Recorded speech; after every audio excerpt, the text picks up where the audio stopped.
Check one, check two. Check one, check two. Check one, check two. Oh boy.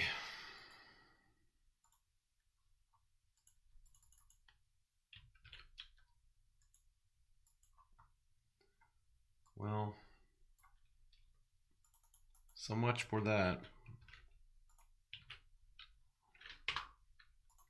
Hope you're still around, Duck. I'm still here.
Yeah, I don't know.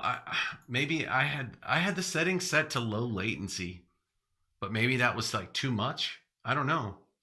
I checked my speed again. My speed was fine. I don't know. I don't understand what happens when with whatever's going on. I don't understand. So sorry about that, buddy. What are you up to today besides chilling out? You got any plans?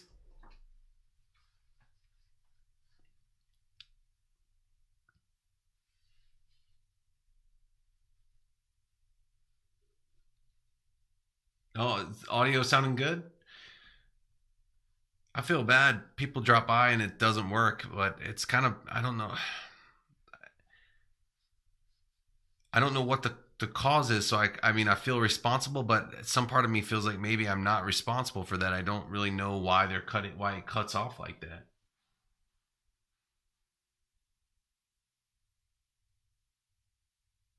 Ooh, M3 MacBook, nice man. Oh, that extra storage space is would be mint, but like I get it, because like I did the same thing with my Mac Mini. I was like, oh, do I go with the terabyte drive or not? I didn't go with the Terry on my Mac Mini. Oh, arthritic, hey man. Yeah, I don't know, man. It's weird. See, like right now, even now, like my stream health went from excellent to good. And now it's giving me a warning telling me that a lower the current bit rate is lower than the recommended bit rate. We recommend that you stream at a bit rate of 68 kbps. But right now it's telling me that I have 2650 as as a bit rate. But when I run the test with this when I that's true too. Yeah, you can always buy external.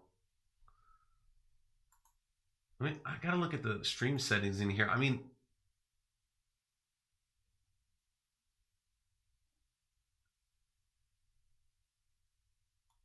I'm using. Ah, this is really annoying. I'm really sorry, guys. I don't know why the stream is acting up tonight. I'm not. I didn't do anything different. I copied this. Yeah, I'm using OBS.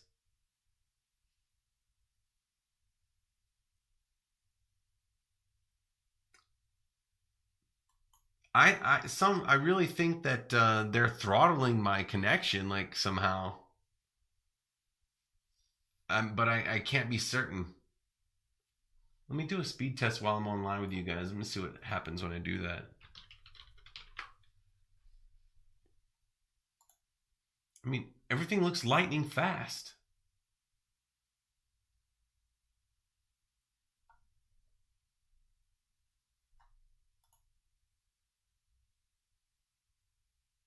Yeah, man. I'm like, I'm flying.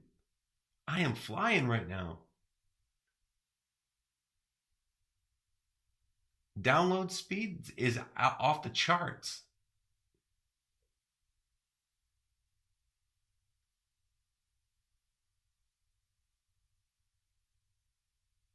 Upload speed is over 100. I don't get it. Arthritic, I'm not sure, man. I'm not sure, but like it seems to me that like maybe they don't I don't know I don't know if it's something that I did wrong in the YouTube settings, but I've got the stream set to normal latency. I had it set to low latency and I thought maybe I'm pushing it too hard or something. So yeah, I don't get it. And the only thing I'm streaming to you guys is my desktop, so yeah, I'm not really sure. It's telling me I have a good connection, but I don't think good is good enough. I feel like excellent is what you want to shoot for, and then periodically every couple of minutes it's sending me a warning that my bit rate is extra low. Like it just sent me another warning. It's clocking at 260 2647.19 kbps, but when I do the speed checks, the up and down is over 100. And when I just do random searches on the internet, the speed is just it's flying. Like it just everything just zips right up. So I don't know. It might be YouTube. You mean in OBS?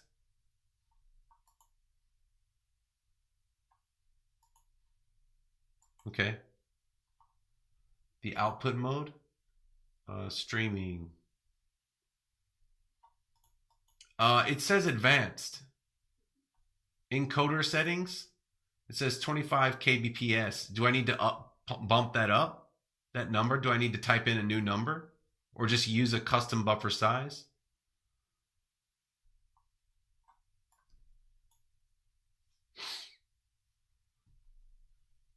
Or should I just put it back to simple? But maybe it won't let me change it in the middle of a stream. I'll have to stop the stream and I'll have to stop the stream and I'll have to start the stream over again. Do you guys mind?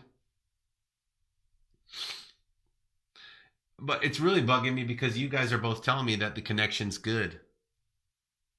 I mean, there's no artifacts or cutting in and out or anything like that.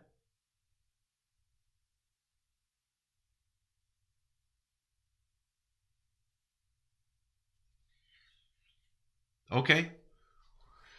If you guys don't mind, what I'll do is I'll stop the stream and then I'll restart it after I change after I change the output mode. Arthritic, I'm gonna bail for just a second and see if I can't solve this stream issue.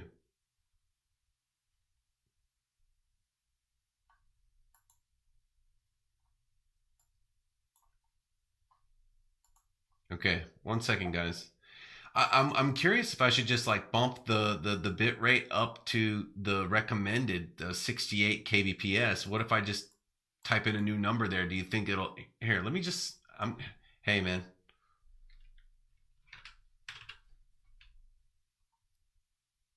I'm gonna try. All right, let's see what happens. Hopefully the stream health will change back to excellent.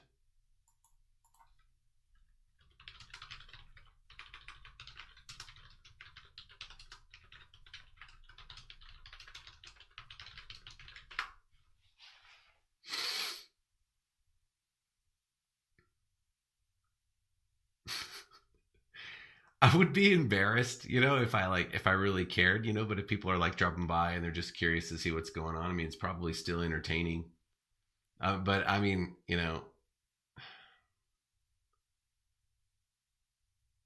okay, yeah, all right. I'll stop the stream and go to basic. I'll see you guys in just a second.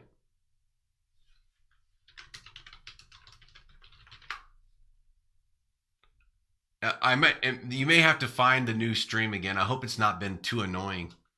I'm trying to use the same settings, so That way you can just find it right away. Got it. Well, I mean, when I go into the settings of OBS, it won't let me change it while the stream is active. It won't let me change it to advanced. It just, yeah. So oh, whoa, whoa, whoa. I think I fixed it, guys. It's telling me I'm excellent now. I'm gonna roll with it. If it starts to go to crap again, then I'm gonna redo it. But I think that solved it. Putting it at 68 kbps, it just now brought me back to excellent.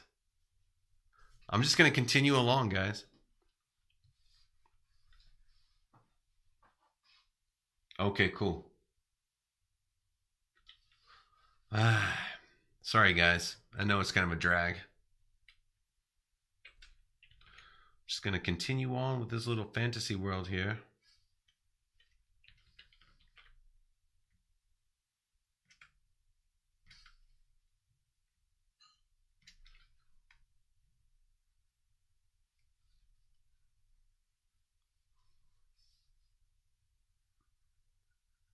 You know, it's weird. I really do like drawing on a tablet, but my hand is not used to it on some days, and it's like, but whenever I get on stream with you guys, I feel like I can do it really well. It seems to always come back to me or something. I don't know. It's really interesting. Some days I feel like super uncoordinated, and I can't get the marks that I'm looking for. But right now I'm feeling pretty confident. It's good.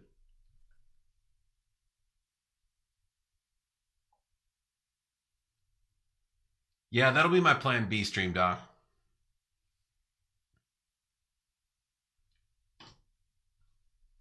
Oh, no Mac. What's up, man? Thanks for dropping by. Well, I hope that fixed it. I don't know.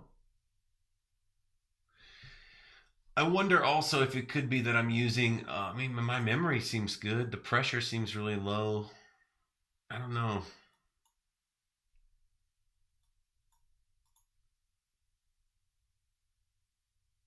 Both Firefox and Affinity are using 2 gigs of my memory, but I've got like 16 gigs of RAM, so I don't understand. I don't think there shouldn't be a problem.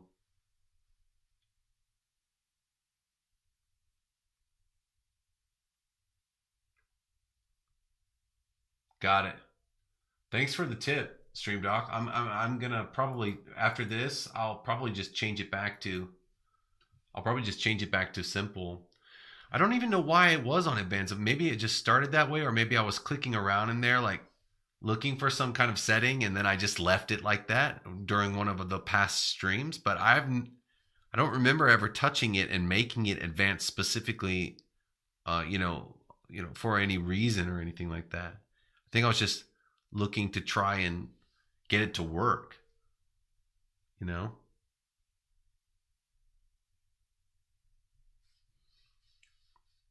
I don't like the way I've rendered these little buildings over here. They don't. The detail on them is really kind of crap. I think I'm gonna have to go in and like do that. I want to actually build this thing with vector tools just to like really get in and have some fun with the inking part. It's 11 now. I'll probably wrap this up in an hour, get to sleep. But I wanted to hang out with you guys. I love streaming on Saturdays and talking to all of you guys. And then Arthritic brought up the Disney stuff. Man, are they getting their comeuppance right now or what, guys? It's crazy. Like, oh man, it's I think Doc, we were talking about it just the other day, and then all of a sudden that South Park situation happens. I lost it, dude. When I was, oh man, I lost it. Okay, man. We'll see when you get back, Nomac.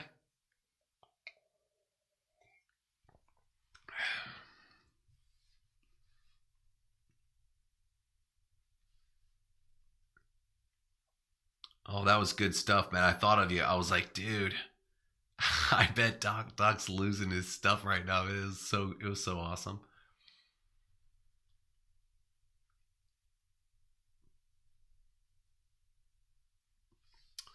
This is wrong. That's why it looks wrong. Actually, I don't even like that there. I'm gonna just sort of get rid of that.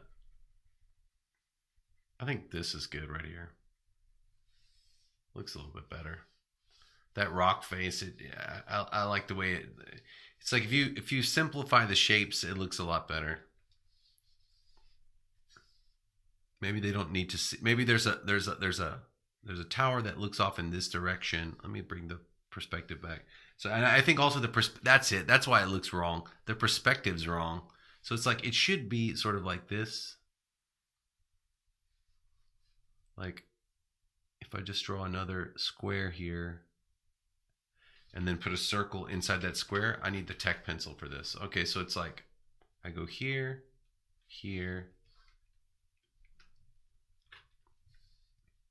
here, here, and then here, here, here. Oops.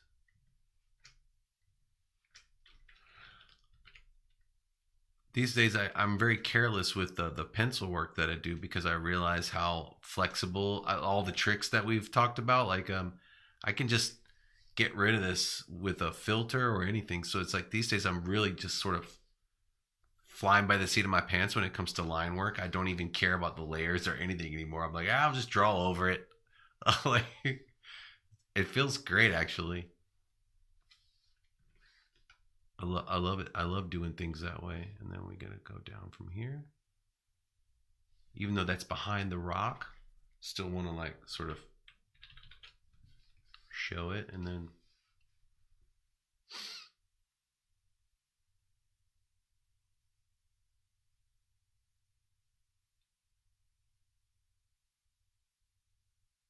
yeah, man. I think what this all boils down to, like in the at the end of the day, what it all boils down to is big money media is losing their grip on the structure of the whole thing. They're like they used to have it like a marionette with strings attached to all their fingers, but people are just constantly cutting the strings and they're like fumbling around trying to reattach them and it's just making a mess. Just let it go, man. You know, that I feel like that time is over. I think media companies are gonna, you know, yeah, I don't know. Like we're YouTube is kind of like the name of it, the whole thing that it created, and even YouTube isn't exactly doing their best to sort of hold on to that covenant, I guess you would call it. I mean, you know, or that standard. They're more like they are also trying to hold on to their power in certain ways. Like that ad block stuff is really funny to me. I don't know what's going to happen with all that, but I've been watching all the news about that. That's very interesting stuff.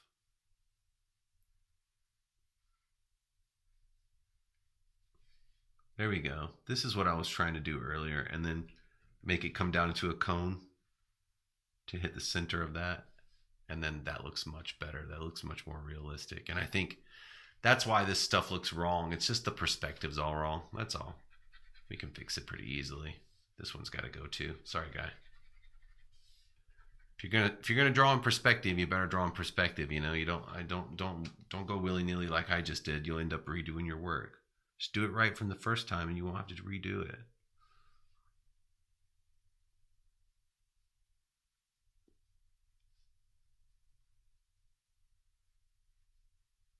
And it doesn't have to be perfect after all. Stuff is made of like old steel and rocks.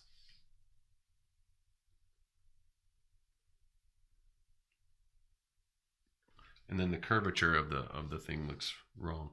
Man, I really love the new Affinity, like press and hold keyboard shortcuts, like so you can just you don't have to keep changing the tool. So good.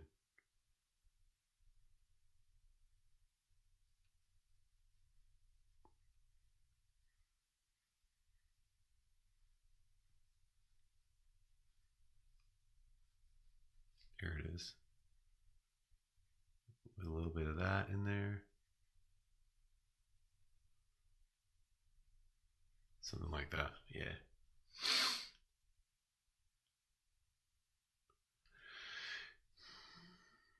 Yeah, man. I've been thinking a little bit about Rumble and Twitch and Discord and stuff like that. And yeah, actually, I think I'm gonna dip my toe into Discord soon. This game that I play every once in a while, they have a Discord server. I want to check it out. You ever heard of Dead Ahead? Zombie Warfare? I love it. I have a game on there that I've been playing for years, like since The Walking Dead was on TV. I was really into zombies, and until they ruined it, I loved The Walking Dead. It got really weird later on, and then that I never read the comics, but I know quite a bit about the story of the comics and things that happened, and when the way they killed Glenn and the way they did him in the show, and like the whole thing where he died but then he didn't die, and like they just started doing all this stuff to sort of turn the show into like this sort of like a trap or something. It didn't feel like, I don't know, I was just hoping for like a definitive ending, and it just got drug out into this weird nonsense that I wasn't down for, and then I just gave up on it. But I still have a love for zombie stuff.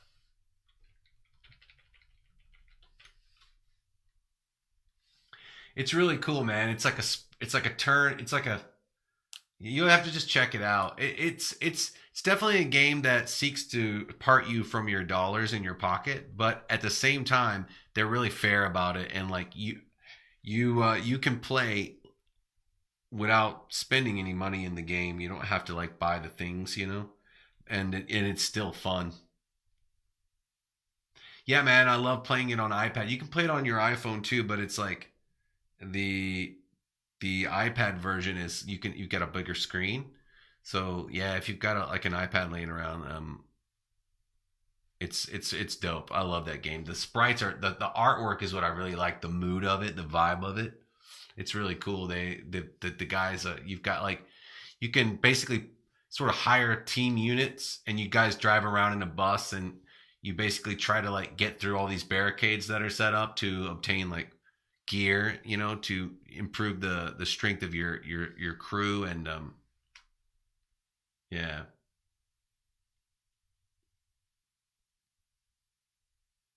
No, man, this is a Mac Mini. It's an M1 Mac Mini, 16 gigabytes of RAM.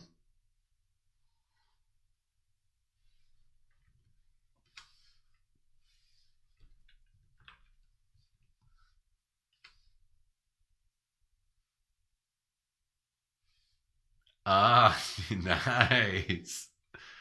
I don't know, but I mean I don't know what that is, but it's got the name Dragon. It's got Dragon in it. So I'm good with that. It sounds awesome.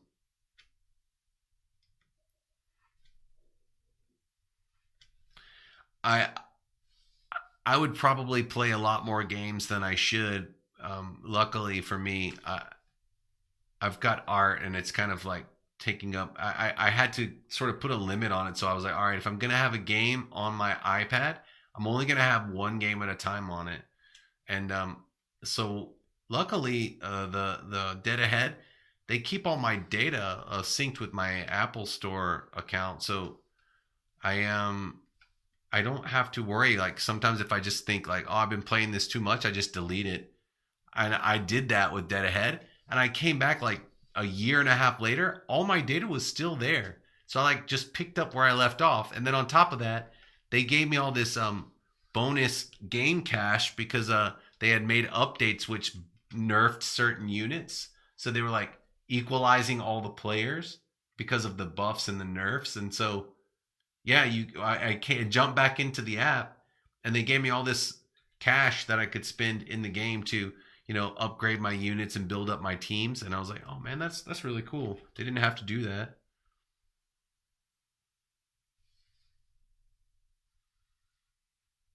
There we go. That's what I'm after. I want to get that perspective right, and then again, we just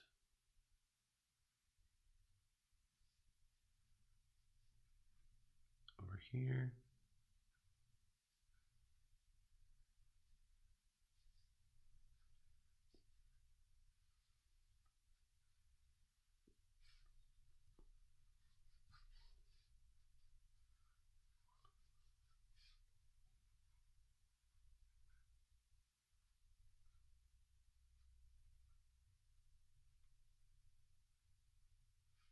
Nice. That looks pretty good.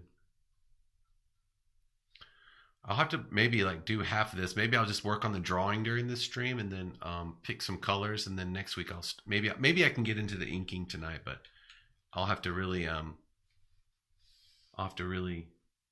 sort of um, cut it short with the pencil drawing. I actually want to shrink this down a little bit. There we go. That's about right.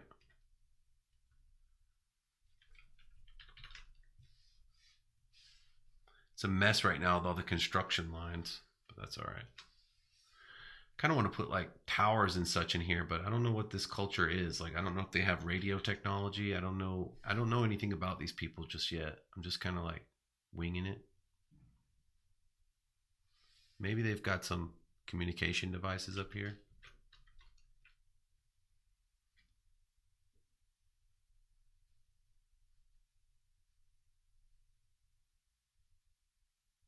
Something like that.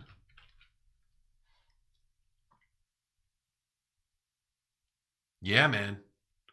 It seems like we got plenty of time. I'm just glad the stream. I think I fixed it with the stream situations, which is good.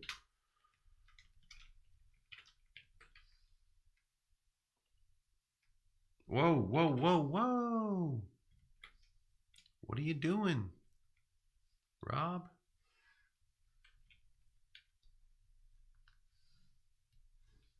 There we go. Let's turn my rough off. Let me take a look at it from here. I mean, that's about all I need, actually. It doesn't seem... And what I can do to clean it up, I'll clean it up just a little before we actually get into this. I'll clean it up with the eraser just a little bit. Like, get in here. Just erase some of this stuff that's really unnecessary. I don't like that line much.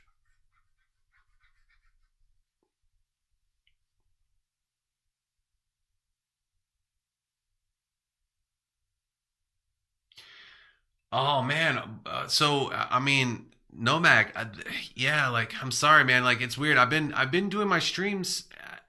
Most of the people that are dropping in these days, they're dropping in from Europe. So I was doing it based on that. But I know that like, where Nomac, where are you at in the U.S.? I don't know what the I keep meeting so many people here. The time zone changes are like pretty fascinating, but yeah, it's crazy living out here in Korea like I do. It's hard to find, during the daytime, I'm mostly busy doing like either working or, doing adult stuff. Like today, we had a wedding to go to. I could, some, some part of me has given thought, and I was even going to ask Stream Doc about it too. Like, I was wondering, like, what if I started streaming at like really bizarre hours? Like, what if I woke up at like 4 a.m. and like did a stream like that? What time zone do you live in, Nomac?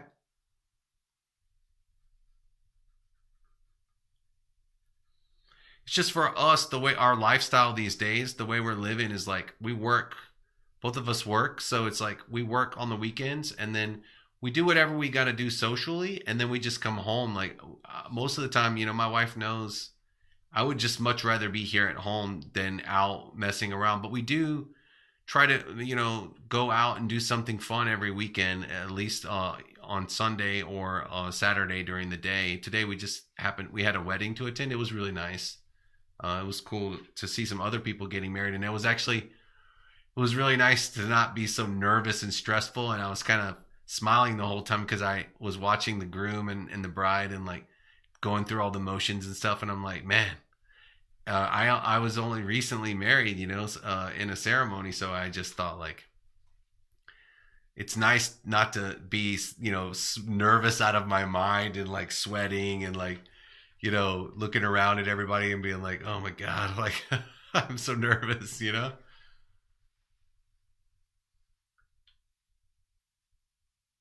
Oh, that's right. You guys are doing the daylight savings time. Canada. Oh, geez, man. Why are you up so? Why are you?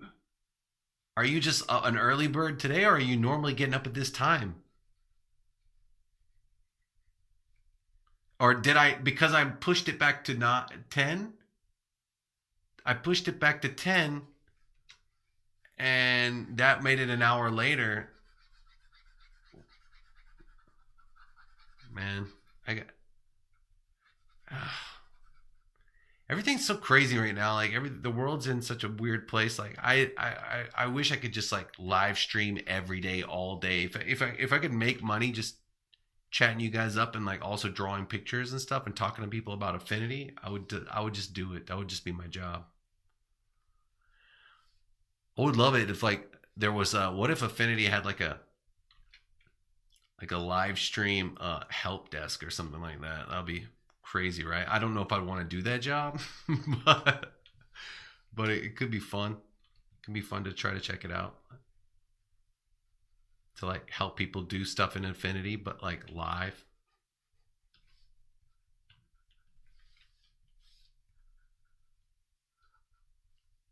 I'm gonna redo that. I'm gonna sort of slightly erase it and redraw it really quick.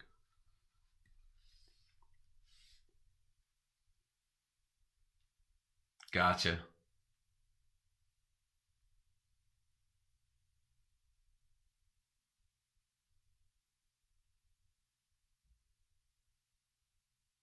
Yeah, man. Well,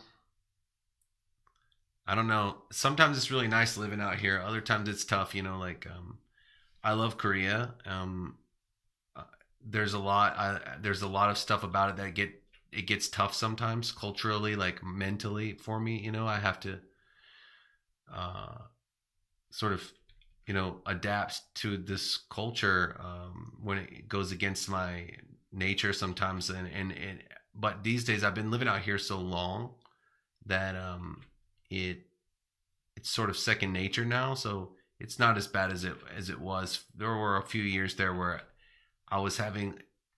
It's like you get out here and you go through culture shock, then you go back home for a while and you go through reverse culture shock, and then you come back, and then now that we've decided to live here, uh, I've assimilated a lot of the cultural stuff already now. So it's like it's not so bad, but every once in a while, there will just be this creeping feeling, like like I feel stuck or frustrated somehow, but that doesn't last very long. And I think the longer I live out here, the fewer of those incidents that I have where I'm just kind of like I feel sort of isolated or alienated based on cultural differences.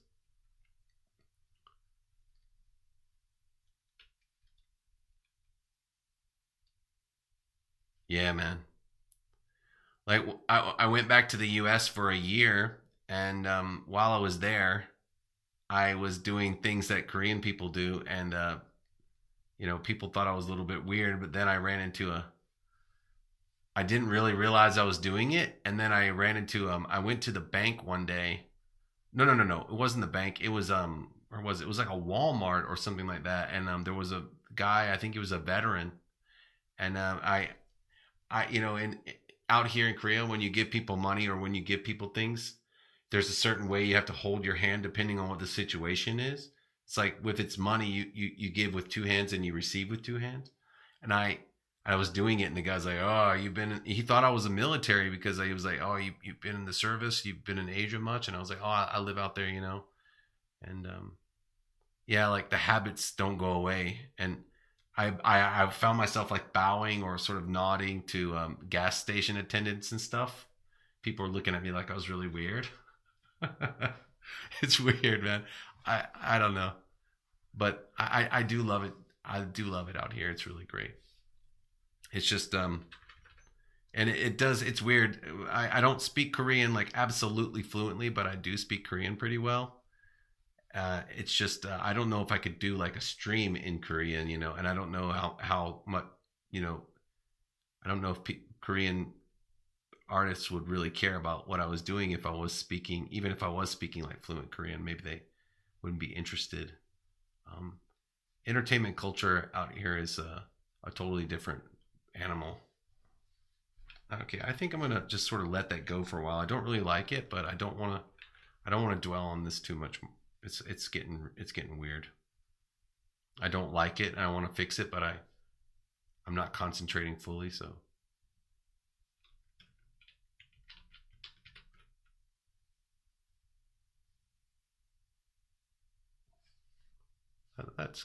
that'll work.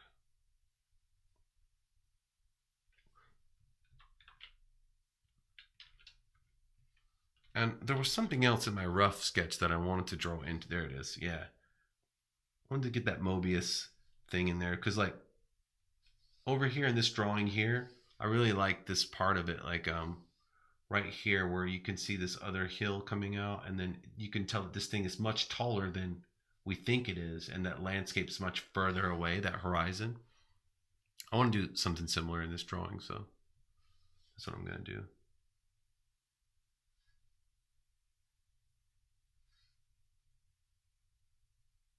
I think another reason I like streaming is because I just like speaking English with other people who are speaking English. I mean, actually, a vast majority of Korean people speak English, but they, I don't get to talk about, what I really want to talk about when I speak English here. I'm usually talking about something that somebody else wants to talk about in English, if I am speaking English. Guys, I'm going to draw one more perspective deal, and then I'm going to start inking. Well, actually, no, I'm going to leave it like this. It's kind of a rule of three. I may get rid of one of those towers. All right, I think I'm going to go into the inks now. I was going to do some more pencil drawing, but maybe inking is going to be the thing. I think everything looks good. A little bit more detail on this, maybe.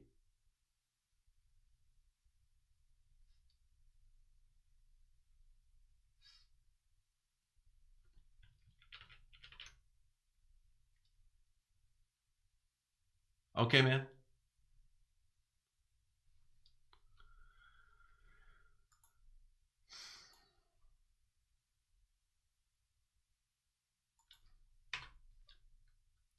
Yeah, man. Inking time. Let's do this. You doing any drawing or anything lately, Doc Duck?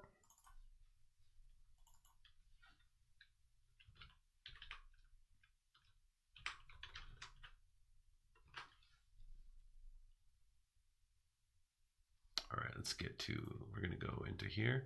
I already prepared a couple of brushes. I just duplicated some basic rounds. We're going to call this one Ultrafine. I've already made like several sets like this, but I've done a bunch of housekeeping lately. I cleaned off my iCloud. So all my brushes are sort of, I'm in the process. I'm really trying to organize everything, like my files. I'm spending like about 20 minutes a day, like sort of organizing on my old files. We'll call this one Fine. And then I'll put another one in here. And we'll call this one um, just Liner. And we're going to make this one, a 12 pixel brush or a 9 pixel. Maybe let's go 9, 6, and 4.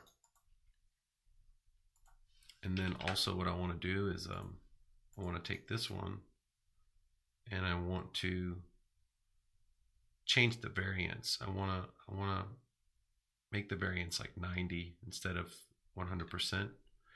Just because I think when you get down to a certain amount, like, so if this is 21 pixels, 99% of 21 is going to be really small, like barely visible pixels. So I think if I go to like 95 or maybe 90,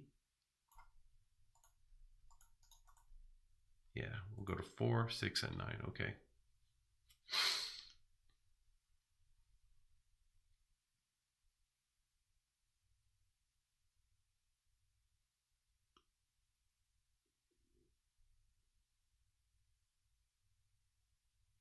Yeah, hey, Doc Duck, I haven't finished these yet.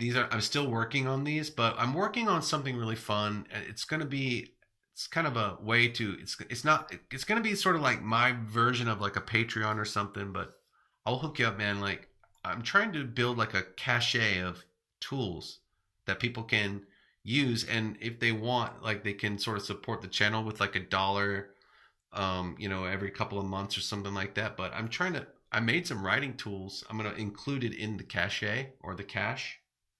But basically, I made some index cards.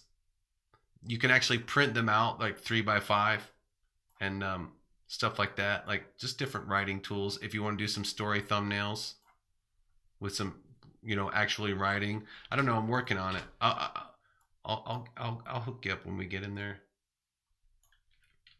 When it goes live. I'm not done with all of it yet. When you say you're writing, are you writing like what are you writing like? Just short stories or?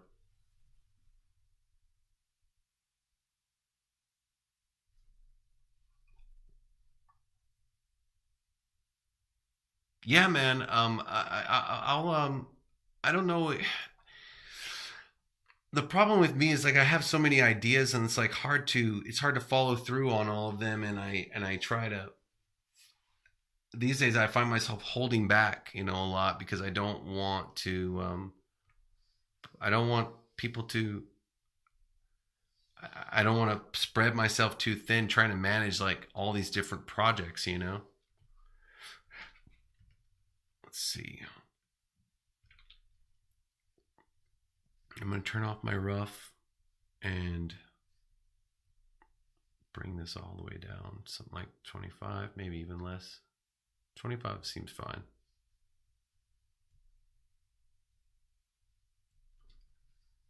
I've got a bunch of new templates I've worked up too. Like man, I've got a bunch of ideas that I can't really go into right now because it'll take a lot of time to sort of explain it all. But yeah, I got some ideas lately. Make sure my color's good. Okay. We're going to go pencil tool on this one today. And now I got to channel the Moebius action.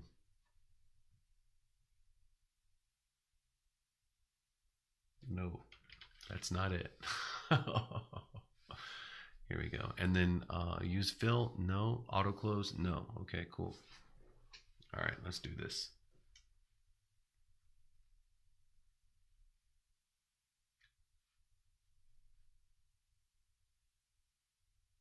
Nice.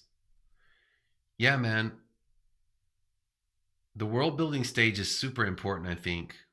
And I think you have to make yourself take time to do it too, because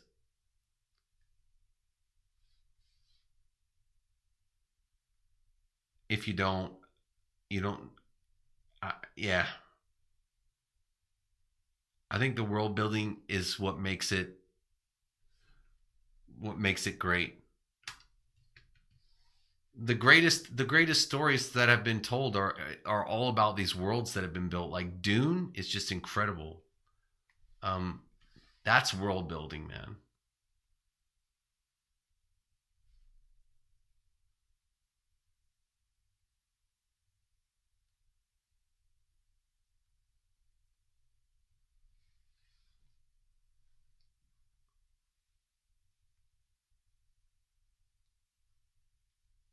Nice. Yeah, man, I love medieval stuff, man.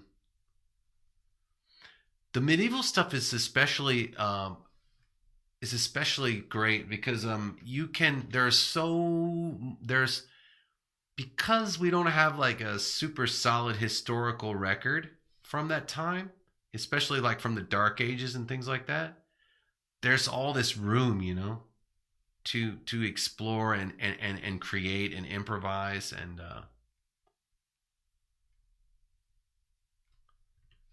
yeah, man.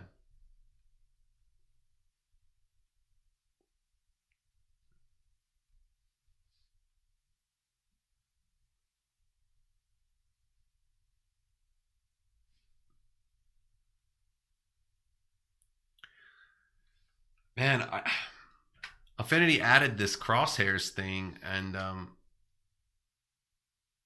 I forgot all about it for a minute there. But I was like, oh, I hate this pencil. And then I was like, oh, yeah.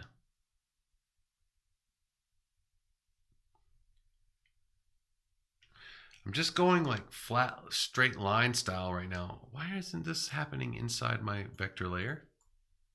I forgot to select the layer before I started drawing. It's all right. We're in there. It's looking good so far. I'm really trying to get that Moebius vibe, you know, he drew with a pen. So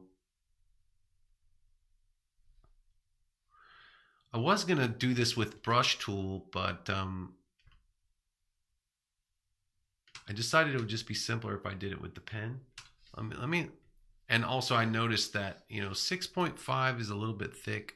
I might switch over to the brush tool really quick. But I want to take this and turn it to 6. See how it looks? I think 6 is the magic number for this one. Yeah. So I'm going to switch over to the brush tool and go with 6 with define. I like working with the brush tool better because you don't see the nodes after you finish the line. It just leaves you with the stroke, which is much better for me in my opinion.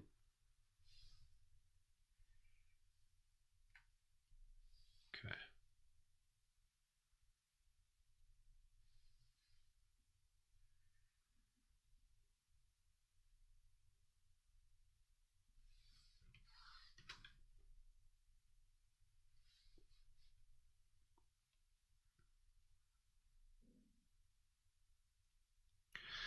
I found out the other day. Well, I mean, I didn't really find this out the other day, but I started doing it a lot where I was practicing drawing like this. And I love how you can just shift and hold to go into this straight line, you know, sort of mode. And it's much better. But this is the one thing I don't really like about working with the vector tools. Sometimes it doesn't quite catch the subtleties of my line. So if you want, like, see, did you see what happened there? If you really want to get detail in an area like that, you got to zoom in to increase the distance that you have to draw. So it's like if you increase the physical distance that you draw, you increase the data set on the nodes and it leaves your detail. But if I'm like really zoomed out, it will try to simplify that. You see how it just sort of like erases? It's like you have to hold it and it sort of gets rid of some of the nuance of my line. So sometimes it's frustrating. I don't like that part of it.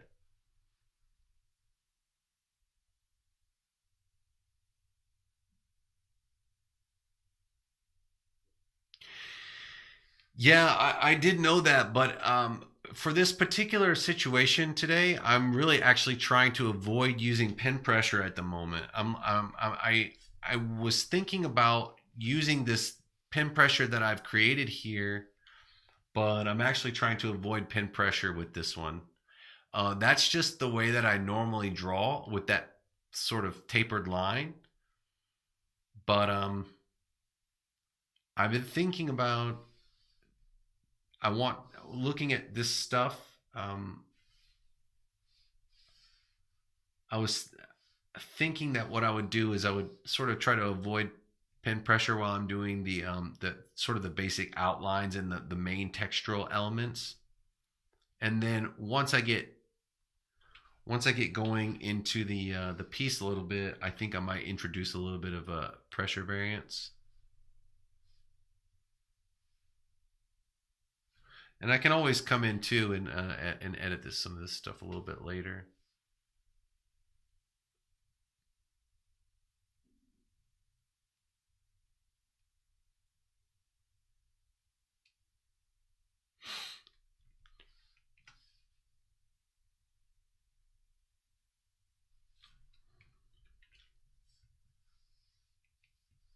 And then here, actually, what I want to do is I want to go ahead and draw the horizon.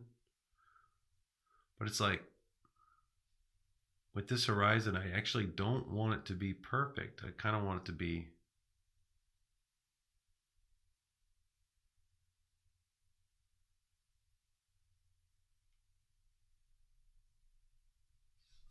See, that's what I don't like.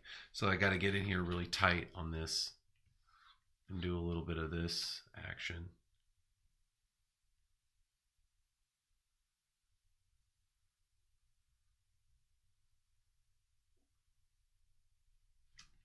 And yeah, that's the drawback with the vectors. It sort of robs you of some subtlety here and there. But again, that's debatable too, because it's like, how much subtlety are they really robbing me of?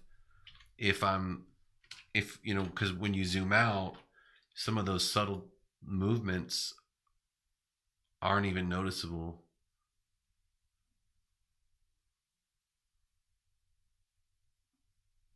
That's better. And then we'll just do it over here.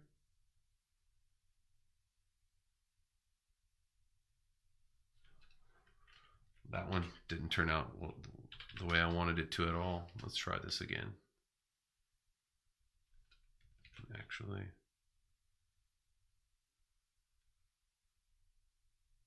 that's better. I can live with that. The clouds are in the distance, so I'm going to go with a 4 on those.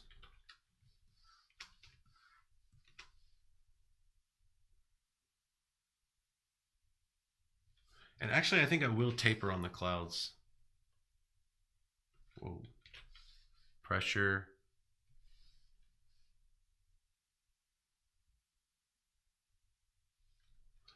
And now the question is, what kind of taper do I really want on this brush? I think we're going to go 75%. Let's try that.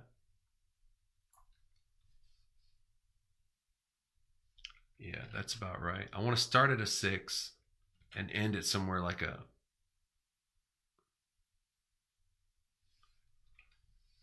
But then again, we have the problem of the subtlety.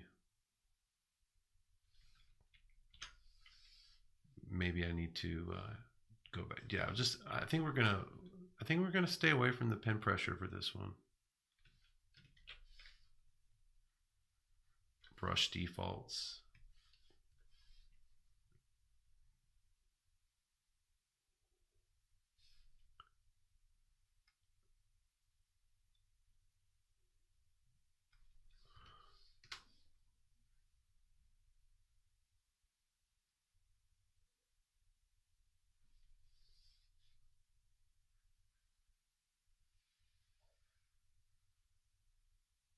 And if you ever just get so fed up, you can just switch back over to your pixel brushes and sort of get that detail that you're getting sort of denied using the pixel brushes. Because at the end of the day, if I go in and just look at the pixel view like this, there, and then I can also set this layer. I can go in, and if I really want to see what it looks like anti-aliased, I can just force it off like this. I prefer the anti-alias lines because it's true, you know, and the sometimes that anti-aliasing sort of robs you of some truth. Although they do look it's much better to look at when you're actually drawing. I'll leave it on while I'm drawing, but I'm going to turn it off when it comes time to rasterize. Actually, that'd be a good experiment. I've never tried to rasterize an aliased vector layer like this. I think that needs to be 2 lines, like 1, 2, 3, like that.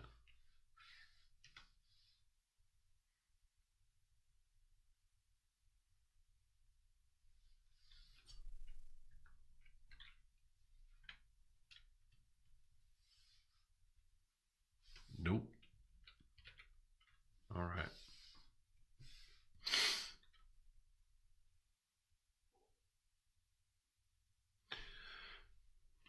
Got to pick up that photo, Nomac, at some point. Yeah, I get it though. I started out. For the first year or two, I only had designer, but then I got photo because I really wanted to use the filters, and then I just got publisher because I was really hot and bothered about using Studio Link, so I could just use them all at the same time. never. Now that I've got publisher, I never look back. I'm in publisher almost all the time.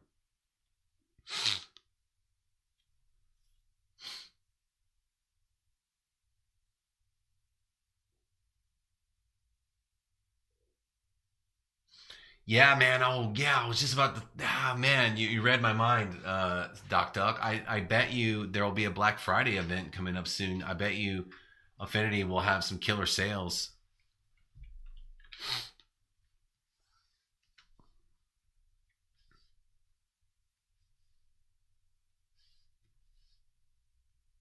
Yeah.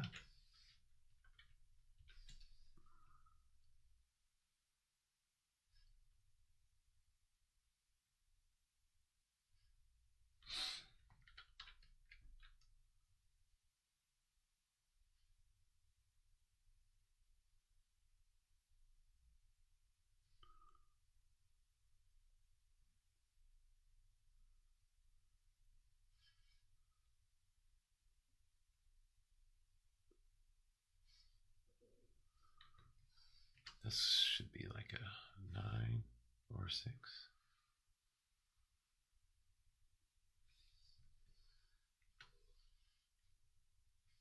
Maybe here.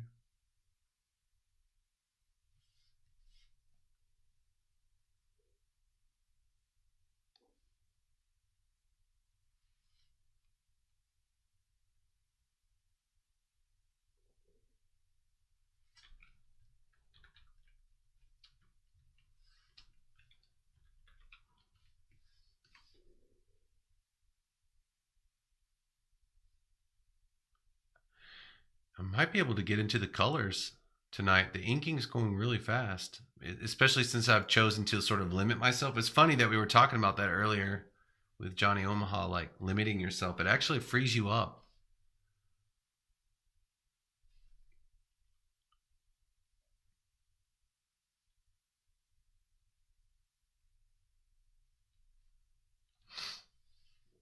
Okay, and now I want to get in here and start getting into some detail.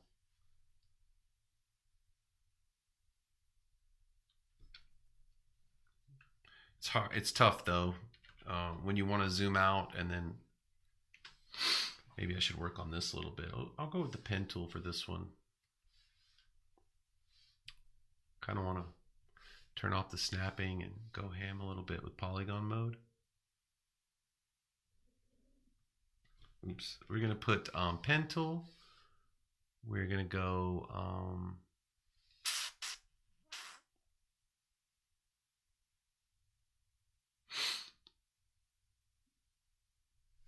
whoa, rubber band mode. So actually, yeah.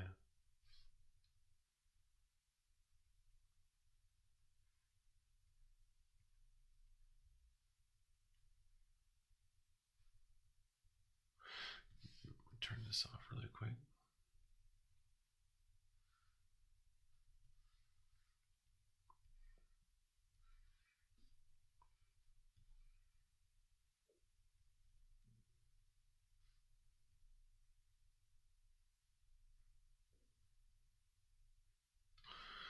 Huh.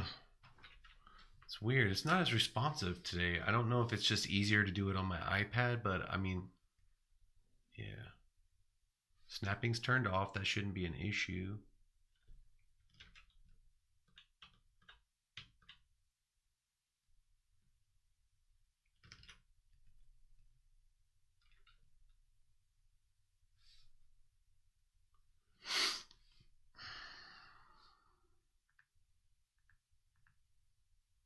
Whoa.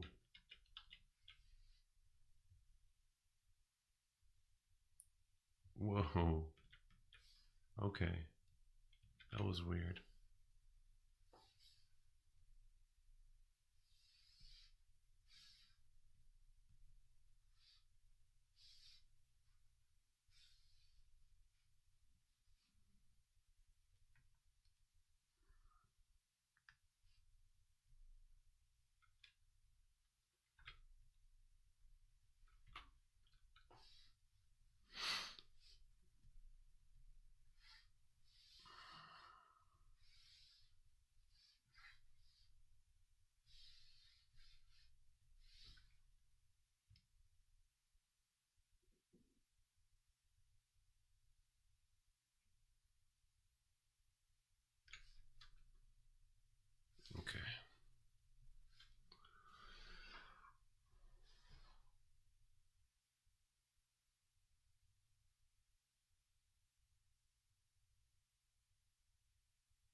Yeah. I think, yeah, I think it's weird. It's weird. The pen tablet, I don't, I haven't been doing a lot with the pen tablet as far as like vector stuff. So I've mostly been using it for pixel art.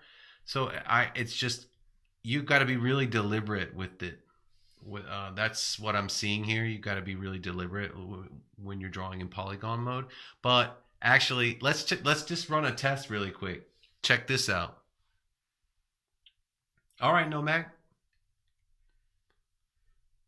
Um, what I want to do is this layer is getting really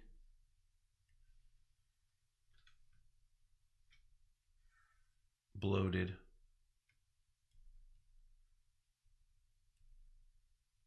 What's this? All right, let's get a new layer in here. I want to do a test really quick. Not a pixel layer. I want a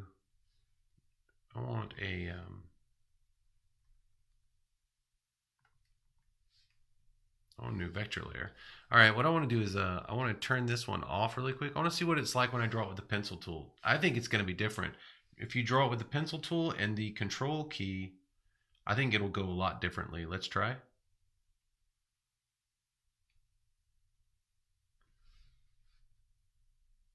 In sculpt mode, let's do, yeah, pencil, control key, sculpt mode, and then draw. Bring it up a little bit.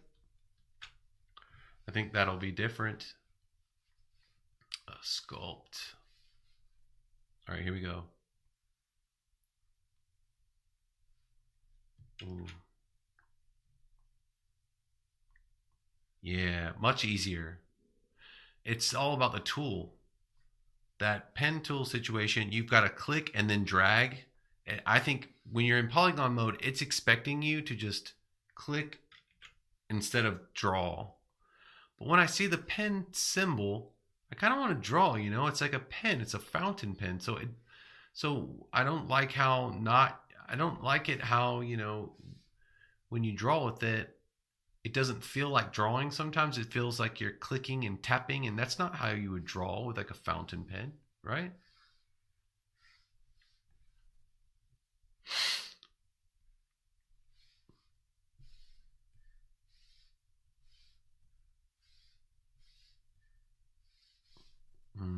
I want to go ahead and option drag all of this. We'll smooth it out. And then this one can be turned into a smooth one.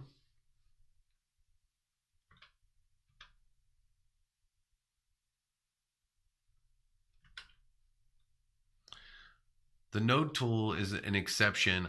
It's one of the times when I actually really enjoy the way that the cursor looks.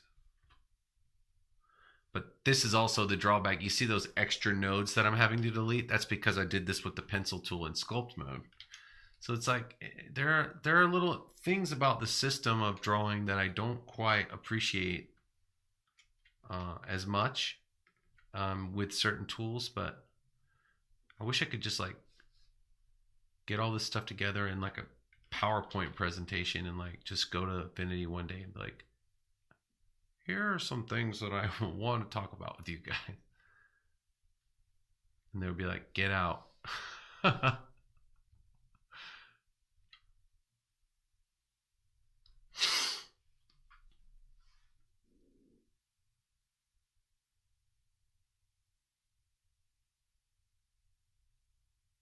Yeah, man, that's what I care about the most too, Doc Duck. I think that's why I don't gripe and complain so much about some of it, is because I don't think any other app out there is giving us this many options. You know, like how to approach doing things. There's no other app that can tout that sort of a stat, you know?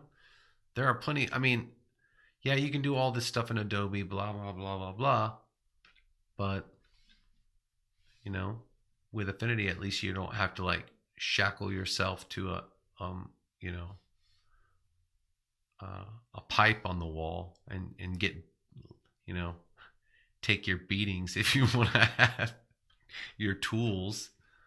Uh, You don't feel like a hostage.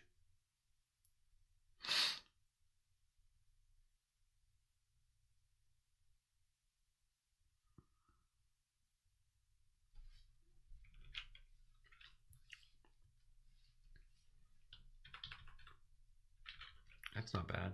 That's kind of what I was after. Pen tool, line mode, a little bit of this.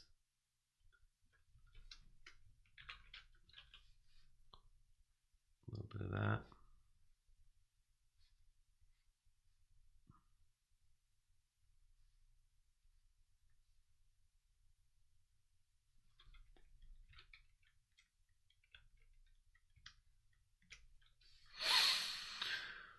Oh,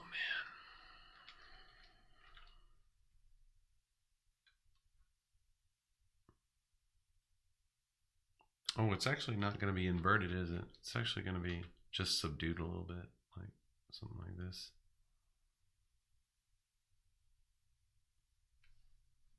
I can adjust the other parts of it later.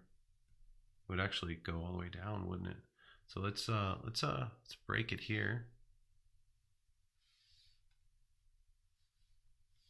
Or break it. Yeah.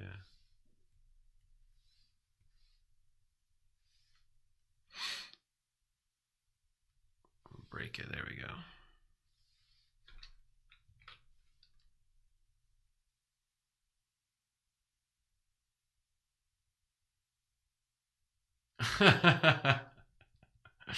I hear you, man.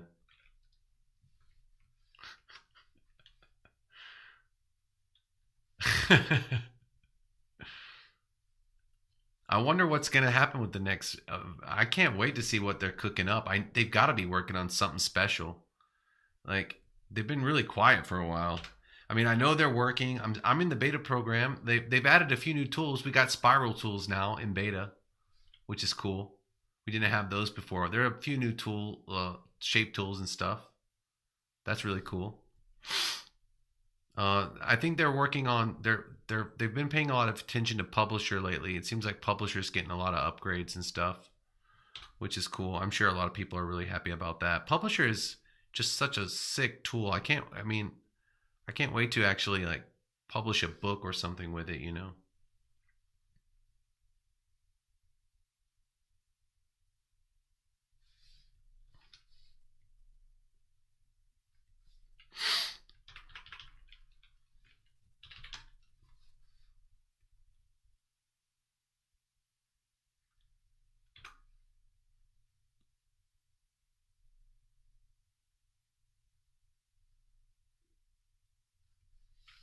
Cool. And then we just pull one of these, bring this guy up, get him situated. This took a little bit longer than I was expecting, this part. Oh.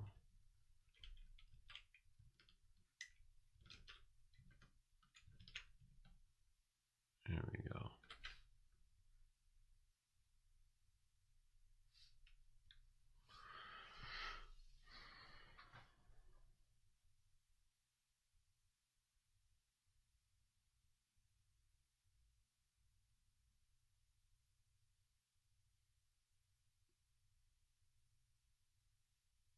Yeah, man, I was thinking that too when I was recently thinking about that. I'm like, yeah, it's great, but it's like if you want to now, it's all going to be a matter of hardware.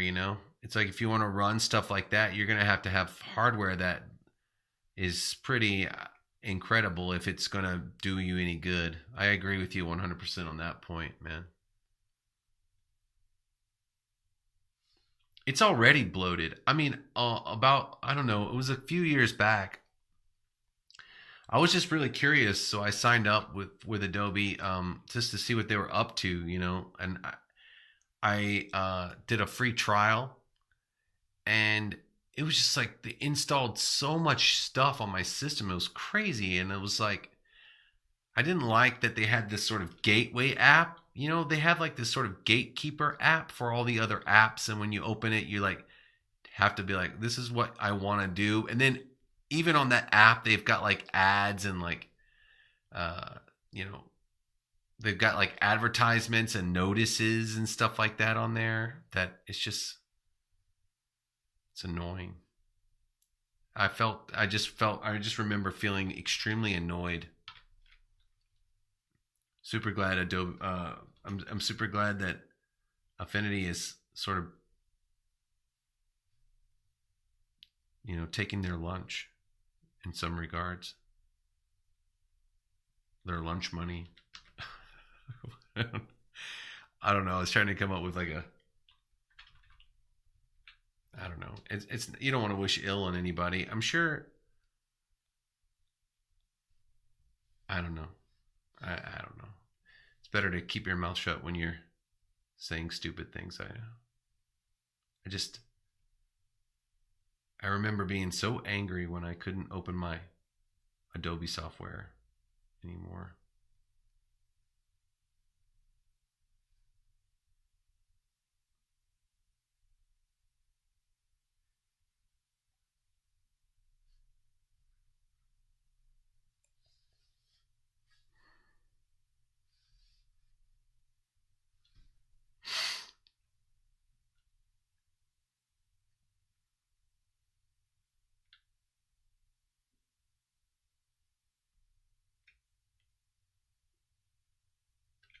Yeah, man. Yeah. And I think I'm not sure, but it seems to me that Affinity they're running on like a very economic. I don't know what their staff is. I don't know what the complements are. I don't know how many people are working on what, but it seems that they've got a very small, dedicated team that is like slaying dragons. It doesn't seem like they've got like this massive sort of global team.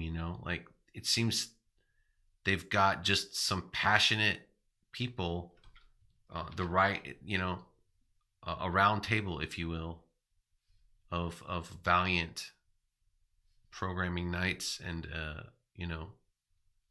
people that are looking at this stuff and programming this all because but it's just they're doing a bang up job.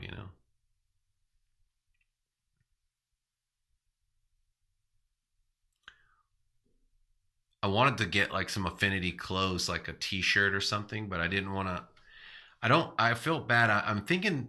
I'm giving serious thought to one day changing the name of my channel again. I don't want people. I don't want Affinity to get angry at me for like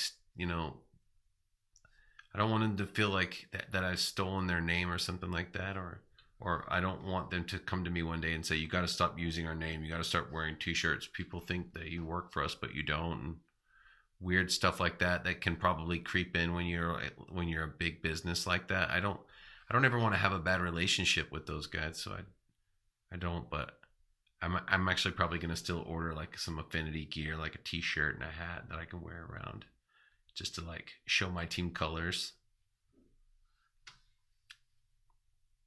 Affinity's my team, man.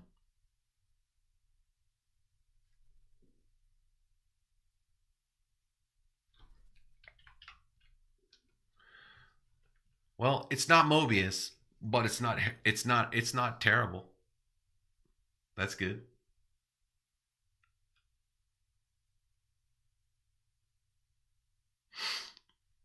Yeah, maybe you're right. Stream Duck, but I think I need to be a better artist. If that's the case, I need to get much better at this, so that maybe that way it'll be more impressive when people come by. They'll be like, "Wow, maybe I." Because when you look at it, sometimes it's just a lot of these guys. A company wants to have somebody like with somebody. They want to have some legit talent, sort of backing them. They don't want, you know. I'm sure they're happy for any kind of exposure. I guess I don't know. Got to get better. That's just a given.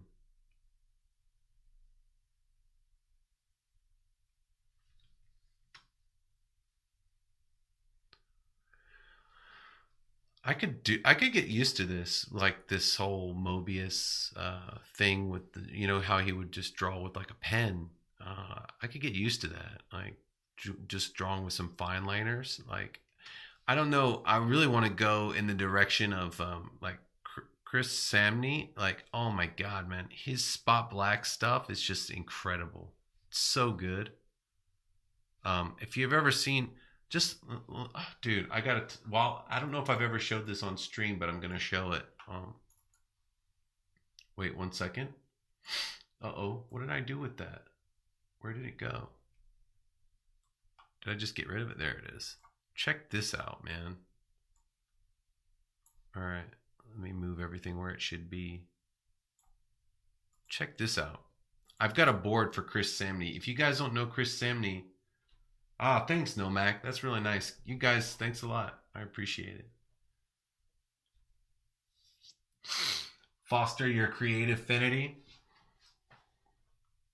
Yeah, well, like I said, Stream Duck Duck, when I first started my channel, Foster Your Affinity was my channel slogan. When it was just my name as a channel, but I had Foster Your Affinity up as my slogan. I mean, I got really inspired, man. I mean, I was like, I got lit on fire by those guys. Where is he? I hope I have a board for him. If I don't, I'm okay. Look at this guy. Have you guys ever heard of him?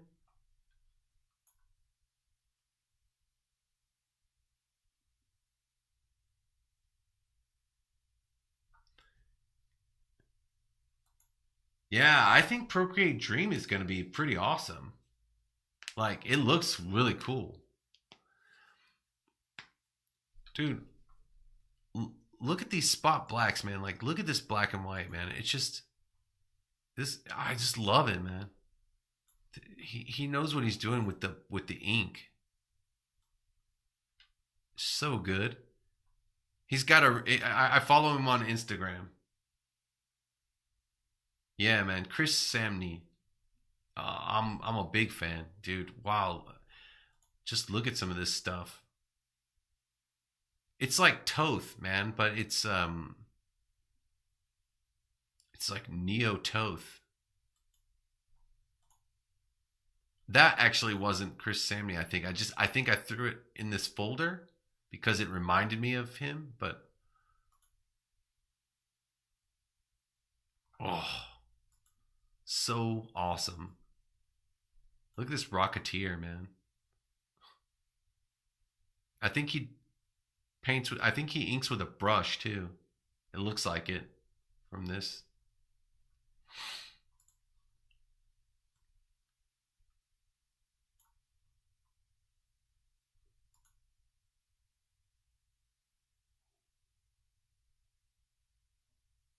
Yeah, man. I know, right? It's so impressive. It really inspires me. I like he just draws everything too, which is this is another thing that I love. He draws everything. You know, it's not just one thing that he's drawing. It's just he's drawing stuff from all over. Look at this Nightcrawler. What? With the cross hatching? It's so deliberate too. He's like, yeah, I'm gonna cross hatch today. Jeez. Anyway, enough of that.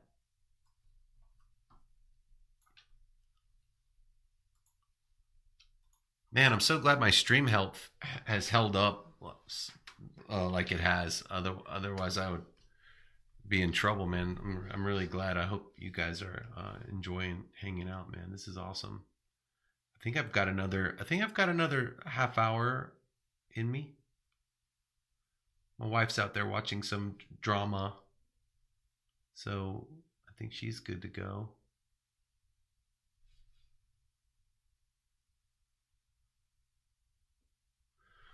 I want to try to make sure I play up the texture too. After all, this is like it's a rocky encampment.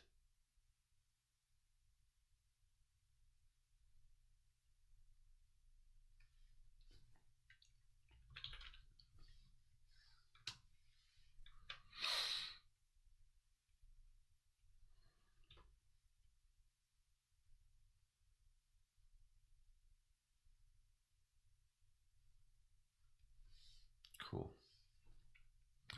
Let's get in here and get some of that going.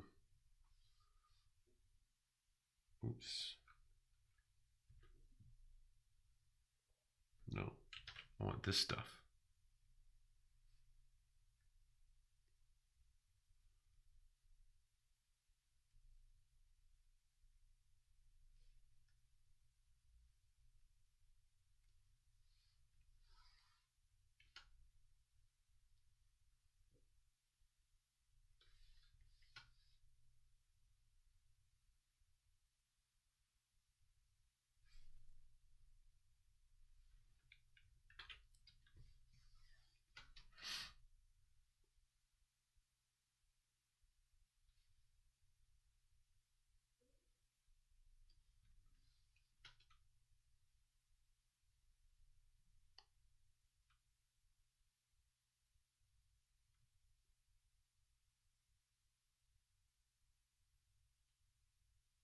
Yeah.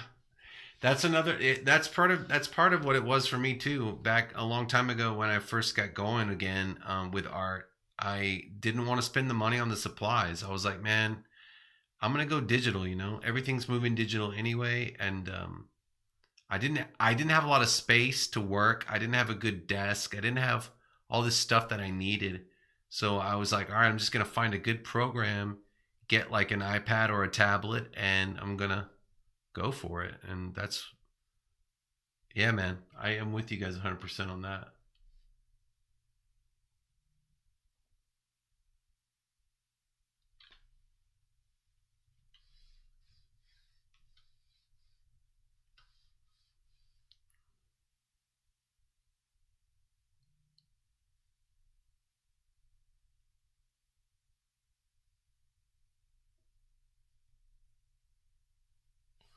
I'm gonna turn my line art off for just a minute and take a peek, see what it looks like. I feel like this is an Ian Malcolm moment. That is one big, that's one big pile of crap.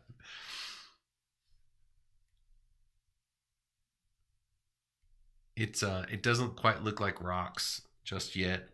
I think, man, maybe I should have gone in there with the tapering. Oops. And the brush size has got to come down some. I think if I go down to like, all right, so if I start at 10, I can say easily that 7.5 is 75% of that, right? So that'll give me from 0 to 7.5, and then I'll just make sure that this never gets down to 0. Or, so that'll be 3.5 is the smallest that it gets. So if I just put this at 60, it'll be that 4 is the smallest that'll get, and 10 is the biggest that'll get, which is cool. There we go. It's just hard to get the expression to stay in place with the vector tools. That's part of the drawback. But what I want to work on is this. I don't know. I'll come back to that.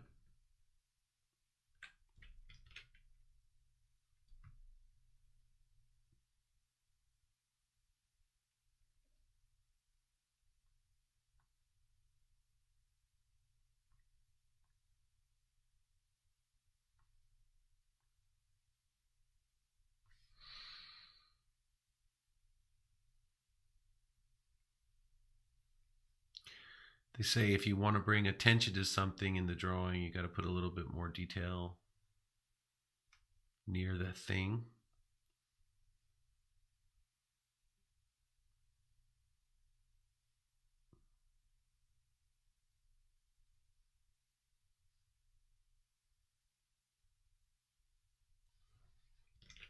It's hard to get in there.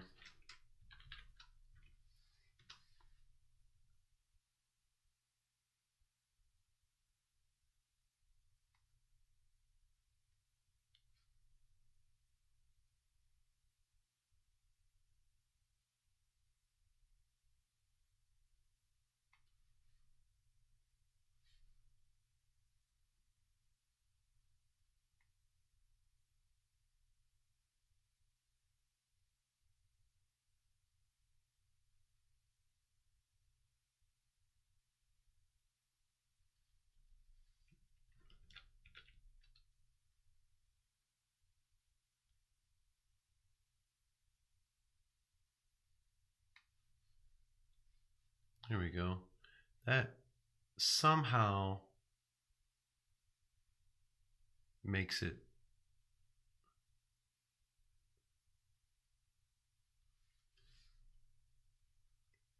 somewhat vague, you know.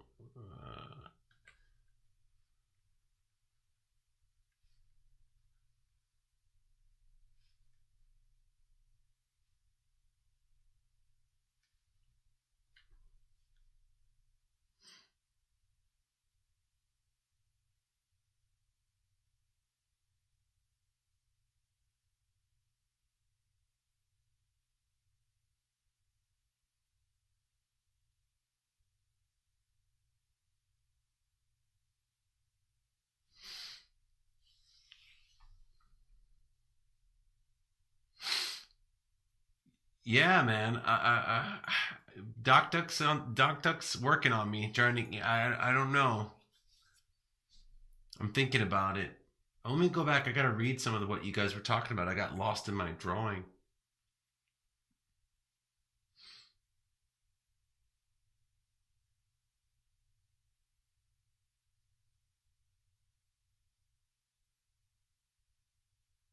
Yeah, man. Never give up on the traditional art for sure, man. Like I'm keeping sketch pads now. Like because I realized how important it was to keep contact with pencil and paper. It's still really important. I get up in the mornings and come in here when and I just sit down and I sketch a few pages of just whatever, sort of like morning pages, I guess. If you've never heard of morning pages, but I do it with just sketching and stuff. Sometimes I write words,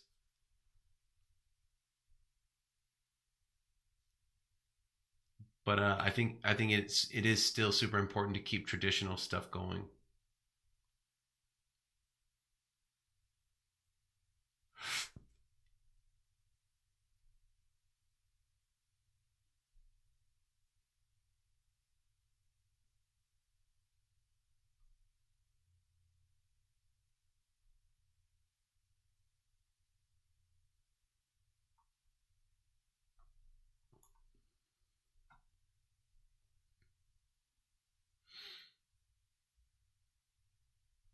Yeah, man. No, I still lose scale sometimes, man. That's a big problem with working digital. It's one of the biggest things for me actually is I that's it's so funny you mentioned that. That's exactly why I started drawing on paper more. And I actually told the guys at Affinity about that. I said, "Hey, man, I'm zooming in. I'm losing the scale. Like I'm losing myself sometimes while I'm working." I was like, "Can you guys just add like a zoom lock so that I can just like toggle it on and off to force myself not to zoom in sometimes?" They didn't. The idea wasn't very well received. People were just like, "Why?" It was kind of like, "Well, you can just not zoom." They're right, but at the same time, it's like a habit at some point, you know? I think that's another reason why I've been working on the desktop a lot lately is because when I work on my iPad, um, I zoom in quite a bit out of habit and I'm trying not to. When I work on desktop, when I zoom in, it's very deliberate. And then you know what I mean? It's not like I just stay zoomed in the whole time.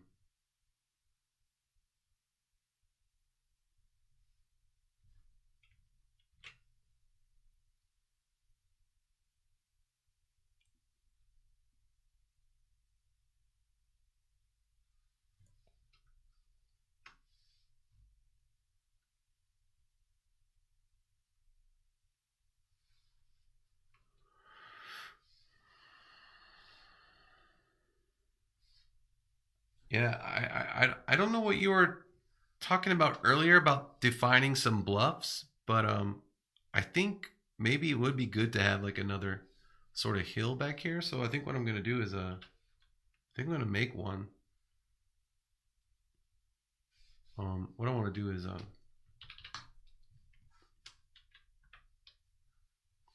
break and then break and then get rid of that segment. Yeah, probably just make a bluff back here. Some kind of a...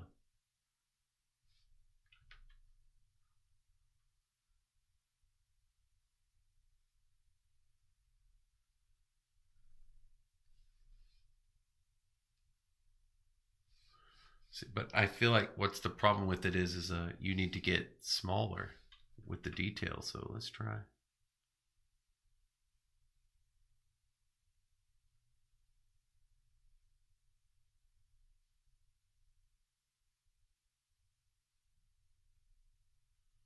And see, it doesn't quite. It's tough to reconcile it because you can't get micro. I could go smaller with the ink lines, I guess. So maybe I should just create another one. Like maybe I should create a super ultra fine. We'll call this one. We'll call this one like super ultra fine. We'll make it 3 pixels. Let's see what happens then. So I'll go back.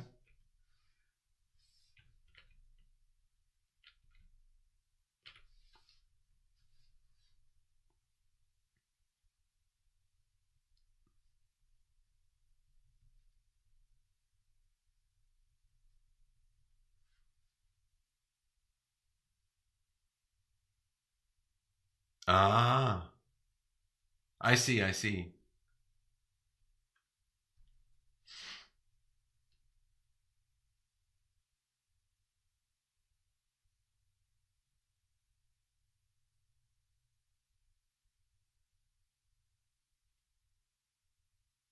Yep. You got that right, Doc Duck, about the habits.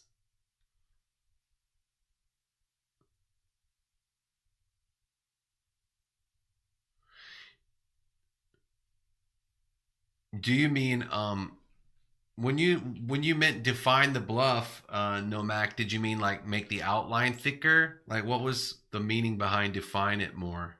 I think that's what you said, right?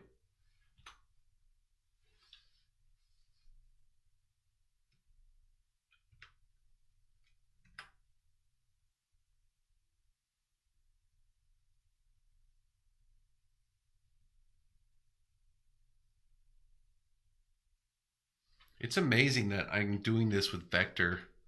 It's like actually the iPad these days I've been having some problems with the vector stuff. I can't draw very quickly with vector on my iPad.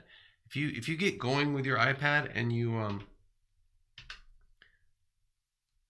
go too fast with the vector lines, it'll crash. It doesn't feel natural. It was a little bit of a tangent there.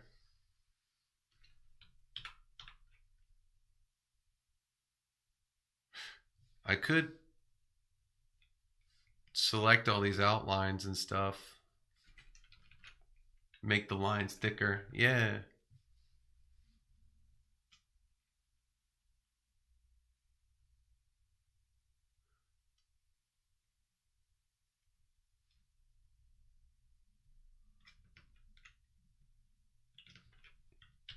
Yeah, no Mac. I mean I'm 41, like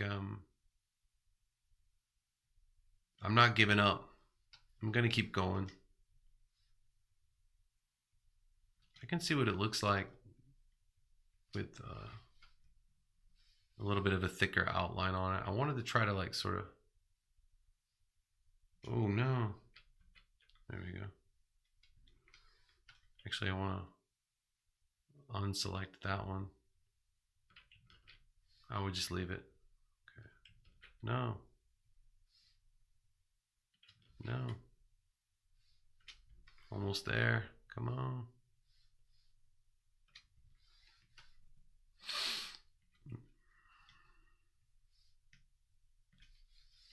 Let's go up to not let's go up to 8. Maybe that works. It's actually not a bad impulse.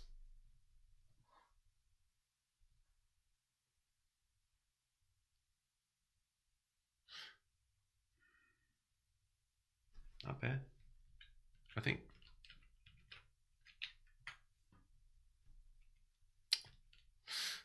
I don't know.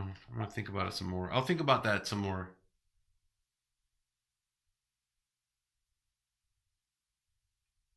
Yeah, man.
Hey man, no Mac, I like that a lot. You don't have to be good for something for it to be good for you. That's wise, man. That's true. And I think, in fact, I was listening to this podcast the other day. On it was like I think it was Diary of a CEO. I really like some of the interviews he has with people. Um, they were talking about doing things that are difficult for us is one of the main ways we can really improve our brain. Like, you know, we have to face challenges. I think that's like part of our design, you know, like we're meant to face challenges. Maybe that's what all the, and you know, like there was another thing where they were, it was like Jordan Peterson was talking about, he was talking about dragons and why there's like all these dragon mythologies and stuff like that, and why is it that, like, you know, the dragon cultures, the dragon stories throughout history are very similar, and they're always like, you know, you face the dragon, you find the treasure. It's like maybe the dragon's not a dragon, maybe it was a dragon, but you know, metaphorically you can think of the dragon as like life challenges or difficult things, but if you face those things, you will be, there's a possibility you're going to find some kind of treasure, something rewarding.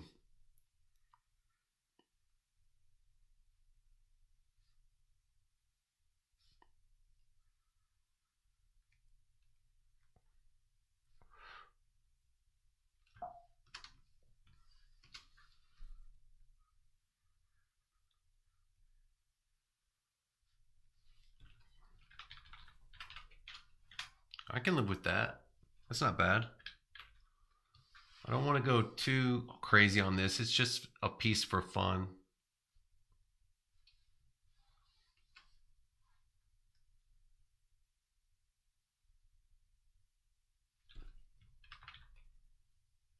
I feel like that mountain is defined enough, but I want to put a little more detail down here. Maybe I should go with a 6 on this because it's getting closer to the bottom, closer to us, and maybe want to make it feel like there's some shadow down there or some weight.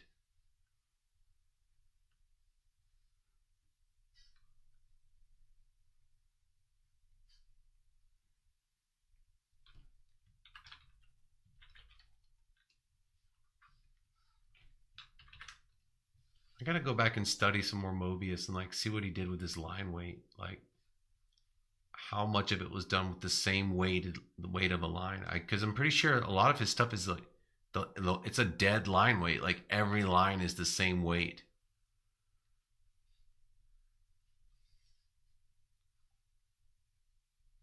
But I feel like if you just have even just a couple of different line weights, you don't need many. You can get a lot done with like 2 or 3 different line weights.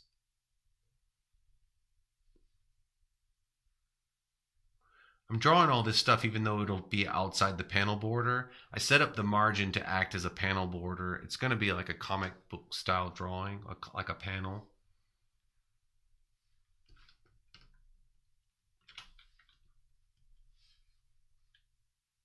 Oh, thanks, Arthritic. Welcome back, man.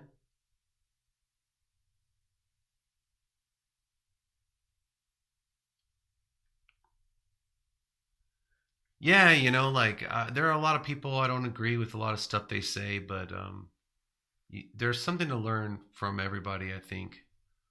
Um,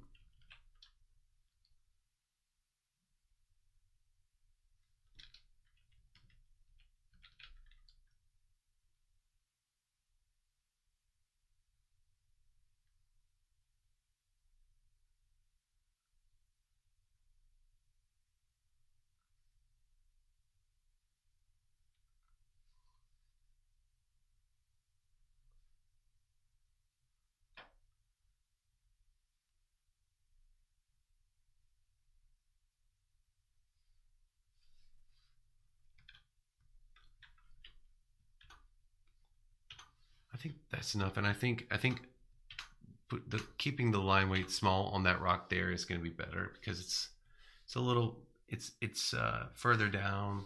Don't want to draw too much attention to it. Oh, no, that's a 4. Yeah. It also helps to know your line weights. You're like, oh, that's a 6, that's a 4, that's this, that's that. Man, I think I can just go into the colors. It's like 12:30. Ah, crap! I forgot the windows up here. All right, I'm gonna bang those out really fast. And I didn't spot any blacks in this drawing, so I think, yeah, let's do this with the pen tool.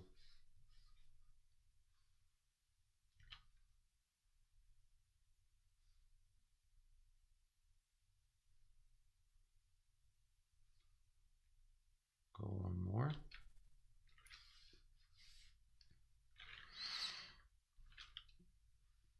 Yeah, no,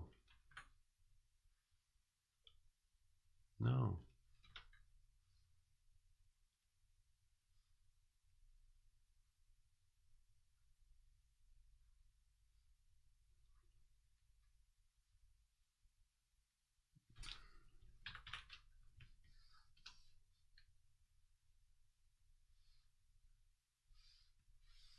Now I can get in with my brush.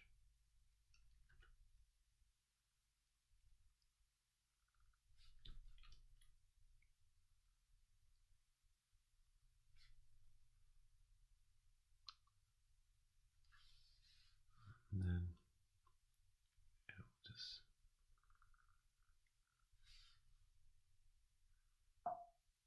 oops.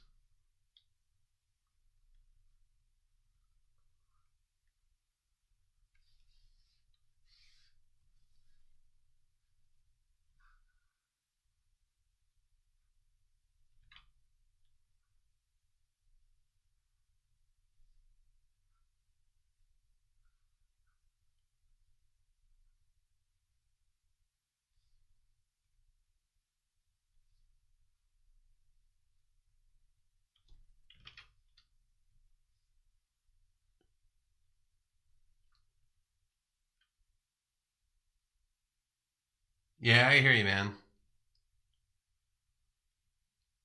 Luckily I was able to get all that stuff knocked out today that I had to do. We went to a wedding and then we came home, did a little housekeeping, and then I took a little nap. I was ready to go.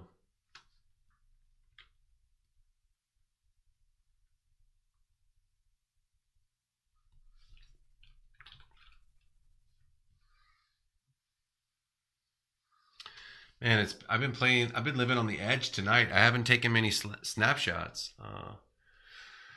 Inks almost. Okay, we're good. We're living on the edge. Remember that song? Come on, guys.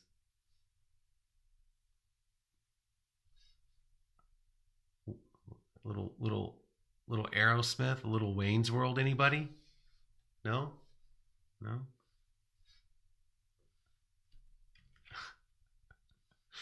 Come on, I don't want to do this. There we go.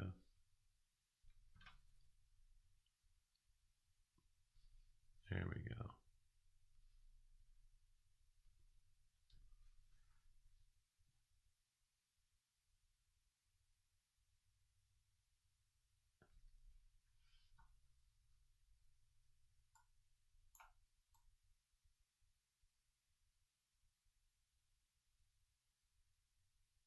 Oh, nice, man. Heck yeah.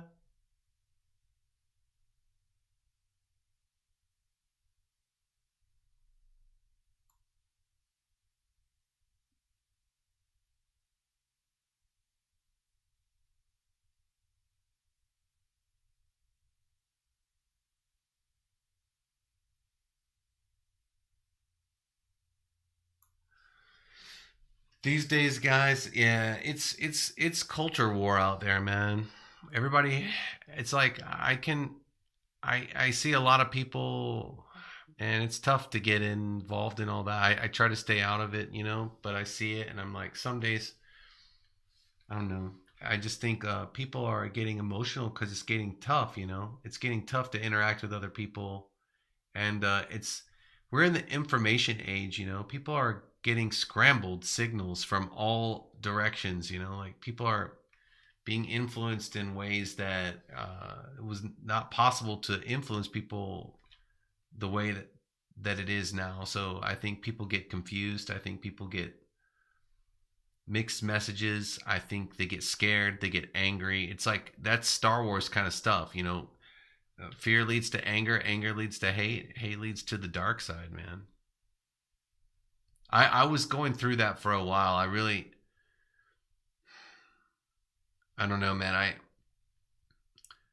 I had to I had to put myself into art, otherwise I was gonna lose my mind.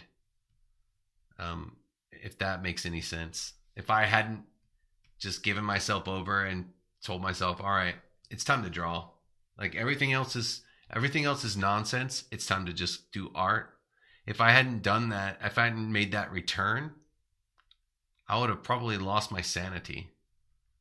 I was getting angry all the time. It's like these days I see stuff and I can understand why people feel the way they feel, but I feel a little bit more detached from it, and I realize like that's their life. That's not my life. That's not what's true for me. Like I'm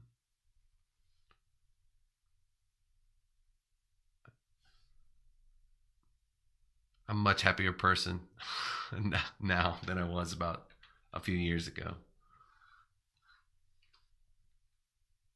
Lessons learned, man.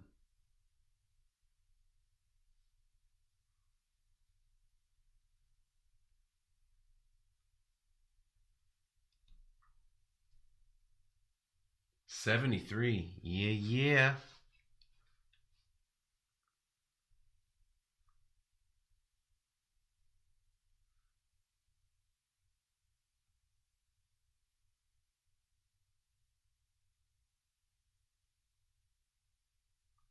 Yeah, man. One of these days, that whole corporate structure thing, it's all gonna it's all gonna be different, I think, later. I mean, right now, what you're watching, what you're witnessing is basically you could say it's the equivalent of a Godzilla movie, where it's basically these behemoths are battling for control of the infrastructure, which is basically Tokyo. And you know what I mean? Like in the movies, Tokyo represents it's the metaphor for like the current, world economic structure, or the paradigm, or the zeitgeist, if you will. And then they're all battling for control of it, destroying everything in the process. And we are just like, where the people are like down on the street screaming, "It's Godzilla!" and running for our lives, you know?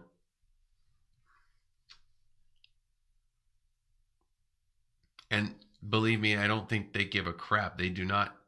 But it's funny because I don't know if they give a crap or not, because it seems like so many companies are just like doing all this stupid stuff, and they're imploding and destroying themselves, and so you got to wonder if they understand what they're doing. Just like the monsters don't give a crap about the people in the Godzilla movies, unless it's like Mothra or some benevolent creature where there's like all right, I'm gonna shut up now. I'm getting into this weird, like, a pseudo philosophical pseudo babble stuff. All right, I'm gonna wrap this up by one, guys. I think I can throw some quick colors on here in the next 15 minutes. What do you say? I think I've done enough detail work. I think it's time to go into colors. I'm gonna call this snapshot inks done. And then what I'll do is I'll take that stuff, I'll turn off my sketch, I'll group it up, group it up, rasterize. Oh, let me see. Okay, here's a chance to prove our theory. Yeah, it'll be rebuilt, hopefully in a different fashion.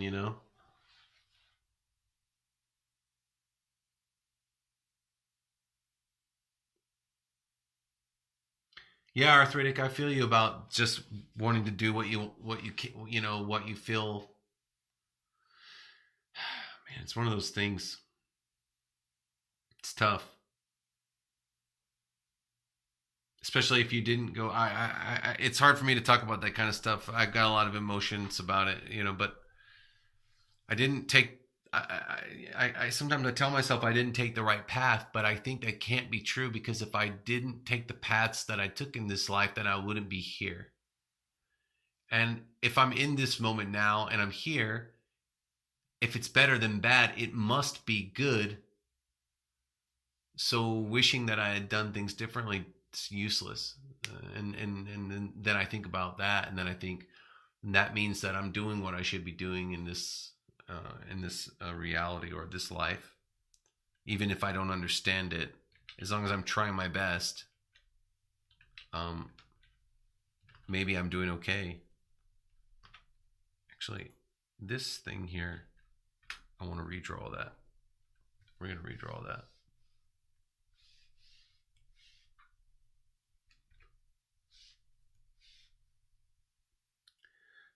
I certainly wouldn't have met my wife. I wouldn't. There are so many wonderful things that have happened to me because I made so many mistakes. It's really, it's really bizarre how life is like that. And then so many things that I couldn't have when I wanted them are the direct reasons that I have the things that I have now. And then I was reading Marcus Aurelius the other day, and he was like, imagine that, if you ever feel yourself wanting for other things, just imagine that you didn't have anything that you have now, and how much you would miss it if you didn't have it. And even though like these things seem trivial on certain days, um, the patterns that we are in, the jobs that we're stuck in, especially, I know one day I don't want to be a teacher forever. It's tough, man. I lose my voice all the time. There's like, a lot of the kids don't really study well. They don't want to study, and I get that. I was a kid once. I didn't want to study. I understand, so it's a thankless job on some days. But then there are some days when kids do really well and they learn a lot, and somebody gets accepted to a really good school, or they win they win a contest, or you see there are some positive points. I don't know. It's all in our mind. Like, it's 100% in our mind, all of it.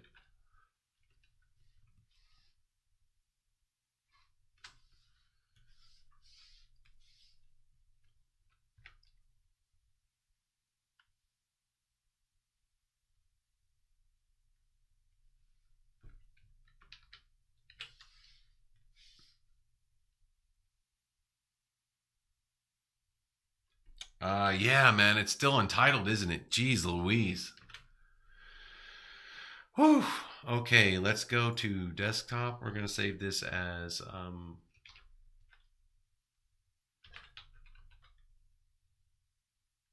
Moebius Galluzi inspired sketch jam. Okay, cool. We're good. Woo! Thanks for that, Stream Doc. Sometimes I forget, man. Luckily, everything's been so stable lately. I have wanted for nothing in Affinity. I haven't had any crashes. I haven't lost any data. Knock on wood. Everything's been really stable. I've been very happy. Yeah, it is like the Matrix, arthritic. There we go. Yeah, and I think while I'm at it, I'll redo this as well, just to make sure I can get some detail in there.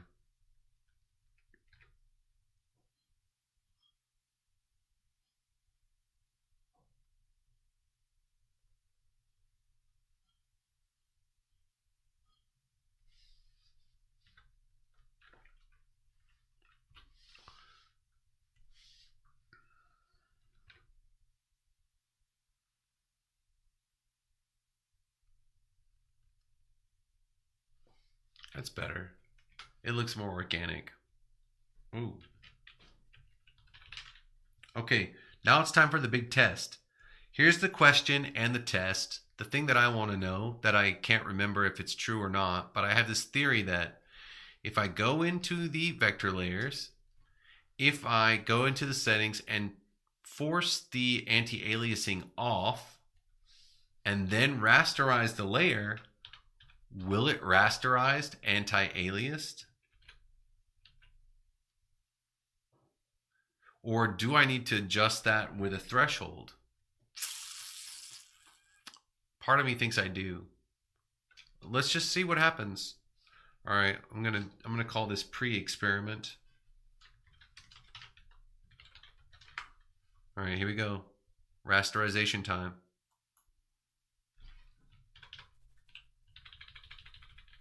It works. Guys, you heard it here. You learned it right here. If you want to, and if you want to rasterize anti-aliased vector lines, just go into the. I'm going to replay that for you so you can see it, because I think it's super interesting and important. You see how it's anti-aliased right now? I don't like anti-aliasing, because when you go to fill it with the flood fill tool, sometimes the anti-aliasing interferes with the tolerance on the flood fill tool. But you can completely sidestep that if the lines are anti-aliased. The problem with anti-aliased lines is if your DPI is not high enough, they don't read well if you print. But if you want to, you go into the settings here with this gear, force it off,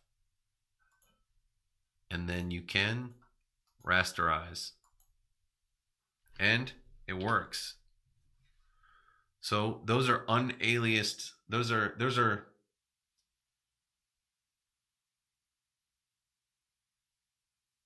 ah.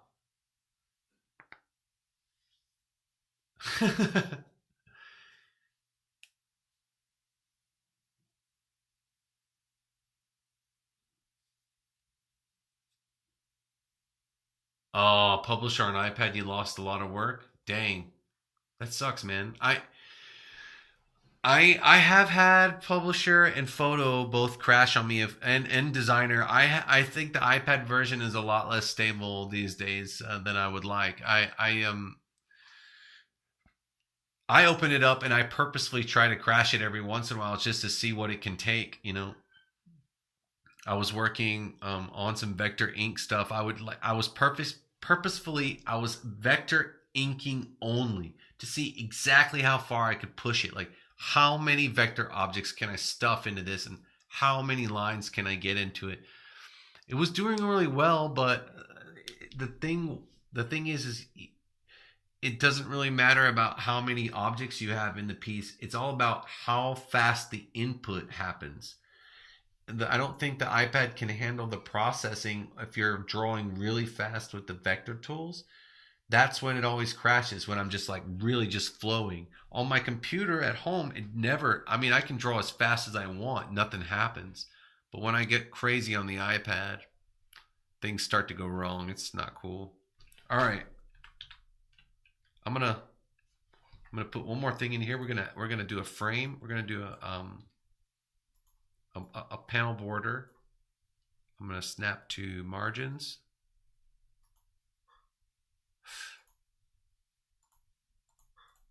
Okay. Put a panel border on this bad boy. Let's go 12 on the panel border. Maybe 17. That looks pretty good. Maybe we'll go a little bit thicker. 24. That's perfect. I'm gonna go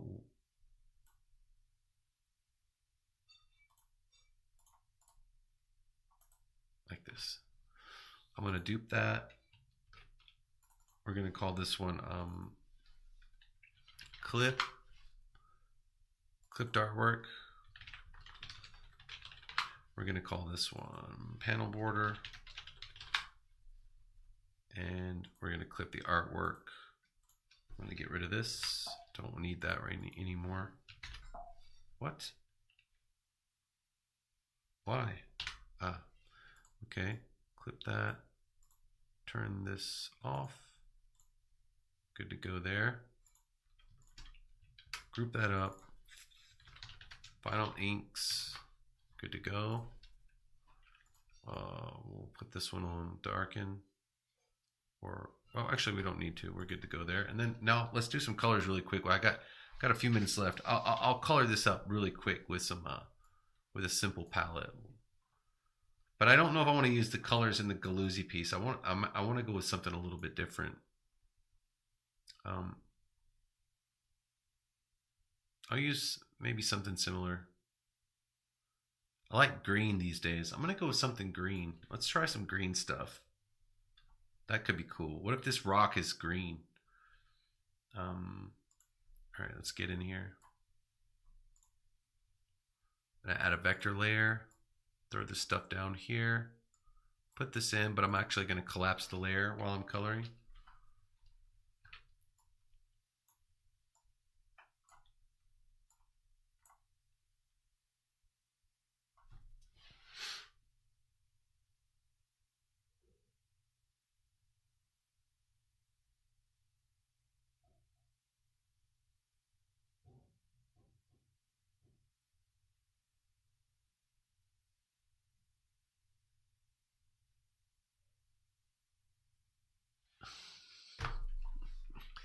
Yeah, man, we gotta go lean green. I'm thinking like something like this, and then what I think. All right, so there's gonna be that color, but then what I'm gonna do is I'm definitely going to go with some maybe yellow for the sky.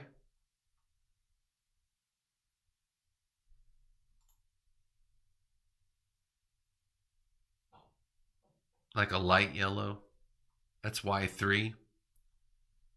Yeah. Actually, I'm going to go into list mode. Appearance, show as a list. So, and then I'm gonna go appearance, large.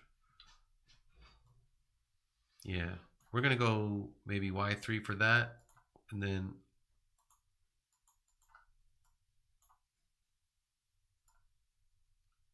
maybe it's like maybe it's not a desert. Um, maybe it's like a slimy terrain. I'm not sure.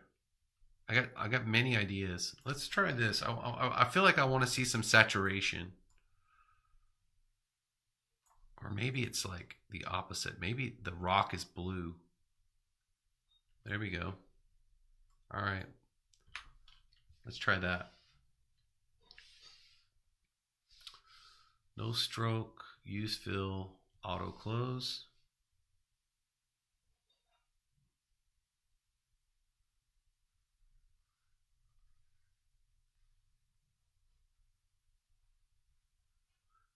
Wow.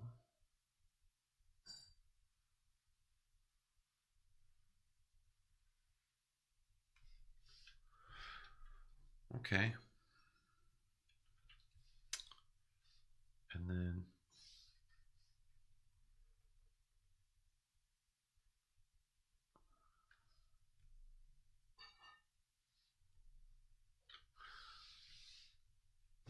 it's very sickly looking, but I kind of like it.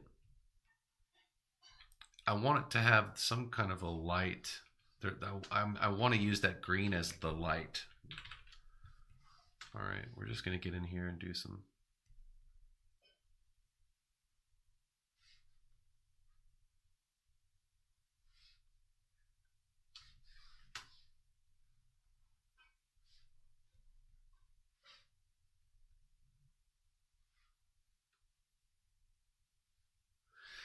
Yeah, slimy planet. I don't know. Maybe it's not slimy. Maybe it's just like mossy, or maybe, yeah, maybe it's slimy, but it's like that's not what I'm really. My vibe is not slimy. It's more like mossy, or like, I don't know. I've got something going in my head right now. I was it's all about the way I'm feeling right now. When I was looking at this Galluzi piece, I was thinking about dry deserts, but the more we're talking, the more I'm thinking about like, you know, um, like moss covered stone and wetness and rain, and maybe this place gets lots of rain. It'd be cool to like be up in a big castle tower like this, with a fire going, and like, you know, it's almost like alive with all the slime and moss and creatures. About like maybe we're so high up and this thing is so large we can't really tell, but this place is actually like, when you get closer to the surface, it gets more like Dagobah. Like it's we're just at an altitude and a height which makes everything seem at a scale. Maybe it's like everything is really really small because it's so far. I don't know. Who knows, man?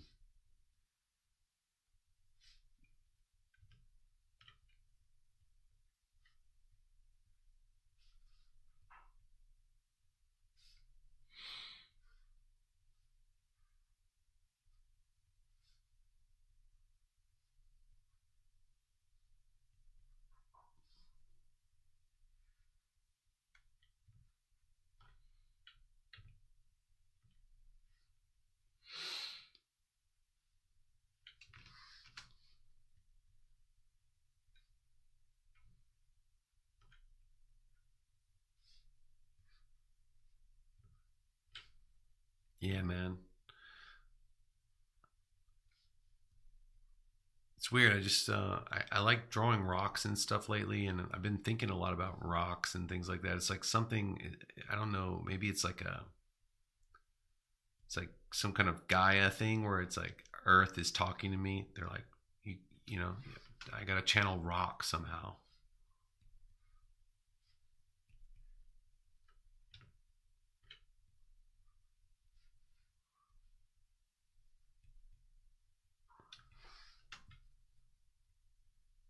to become stronger, more solid,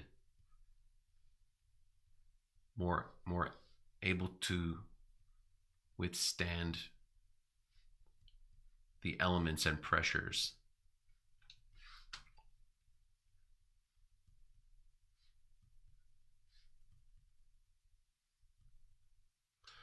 I think I might do some pixel colors to save a little time, fellas. I don't know. I do things this way so I can experiment with the colors really easily. That's the reason I do this. It's not very expedient. I mean, it's easy enough, but it's just it takes a little bit of time to get your main stuff into place. And I don't like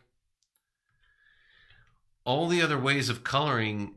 To me, they're a little bit more tedious and annoying. Like if I want to change to precise colors, I can do flood fills and stuff, but then it depends on what kind of brush you use to do the coloring, things like that. I don't know. I like that one touch thing that happens once you get this in place. You can sort of do the one touch and everything just sort of falls into place.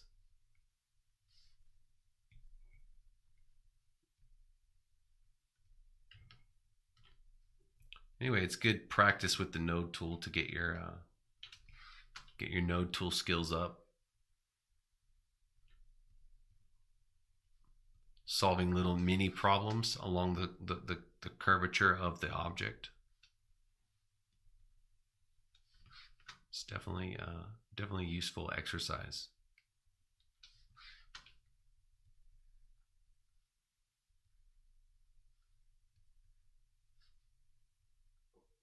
There we go. Cool. That's there.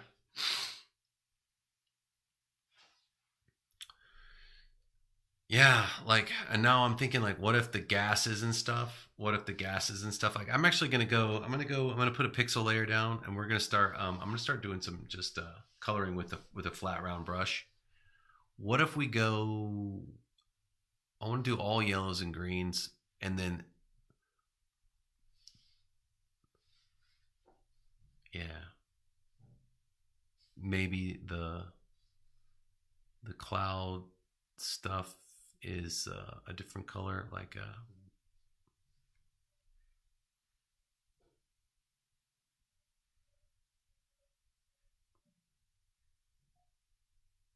go Y3 for that. Oops.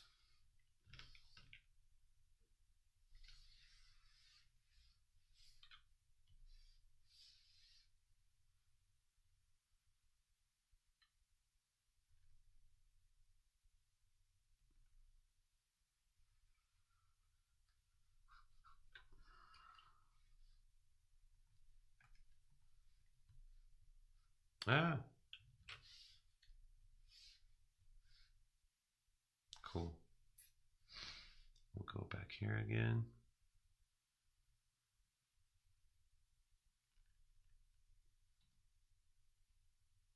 I can just erase the... This is why I use the pixel brushes right here, man. Because of that. It's just so nice. You don't have to worry about the tolerance. You don't have to set the tolerance on it at all. It just fills it right in.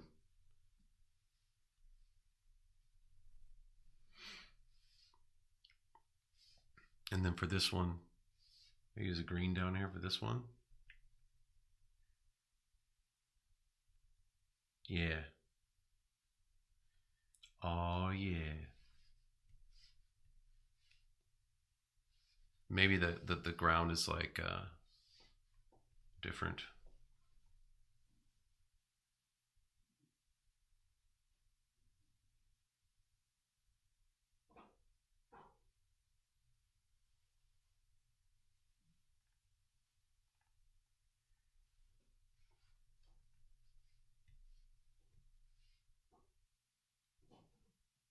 Looking good? Thanks, man.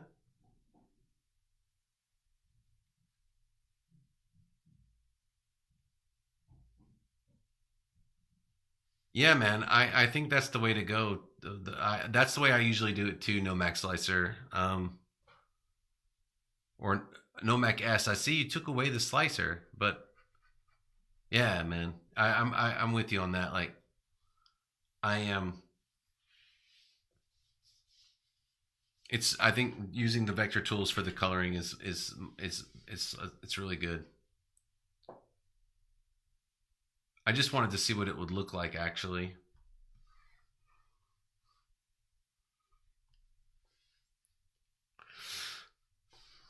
What's cool about it is when I lay into it with my filters, with my halftone stuff, it's like the more mistakes I make, the more it sort of looks the cooler it tends to look.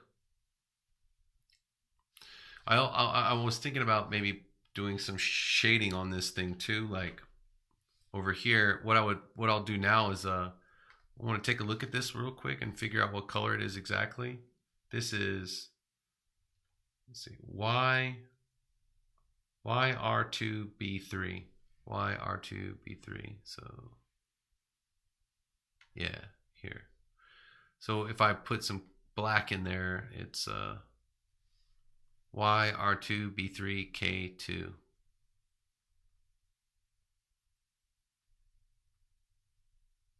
Right about here. But that's Y4. Let's go Y. There we go. YR3.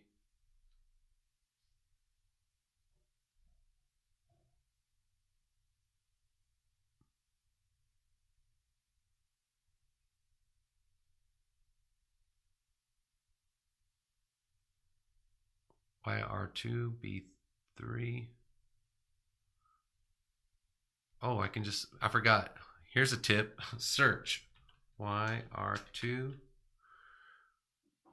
B3 K2. There it is. But I think I want to do some hue shifting.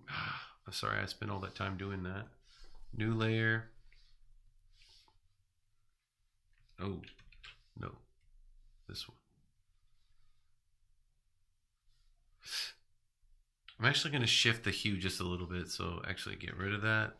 And then maybe go with this one. Or not shift the hue, but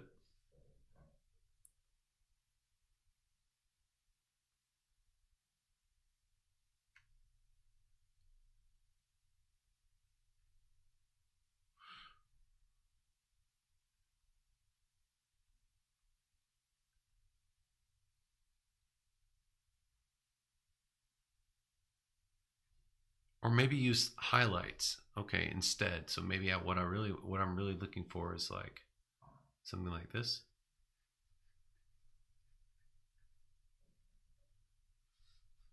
Yeah. Yeah. That's it.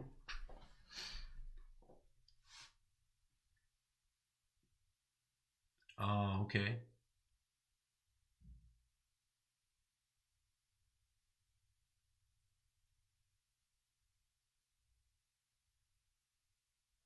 Gotcha. Dang. It's a long time. Sounds like you're making some big life changes, man.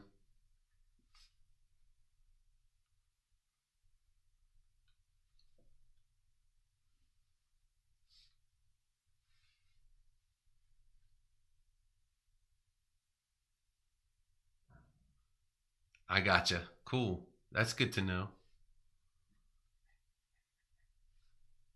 I really appreciate you guys dropping by tonight. It's been a blast. I always love to have some company, like chatting it up. All you guys, man.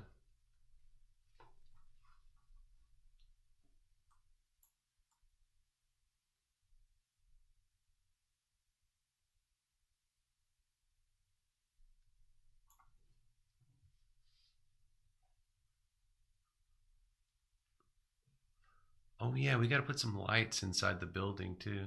It's a little sun creeping across the line there. There's a little bit of that. I don't want to get too crazy with the light, but I think it should be a little bit more like maybe this whole thing is in the light. Yeah, except for a little bit. And then there's a little bit of that.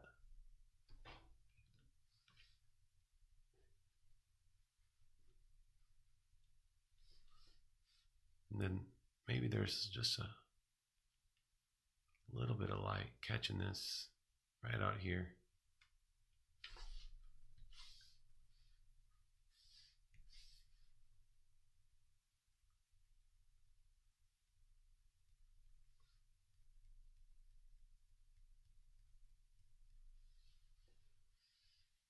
Just a little.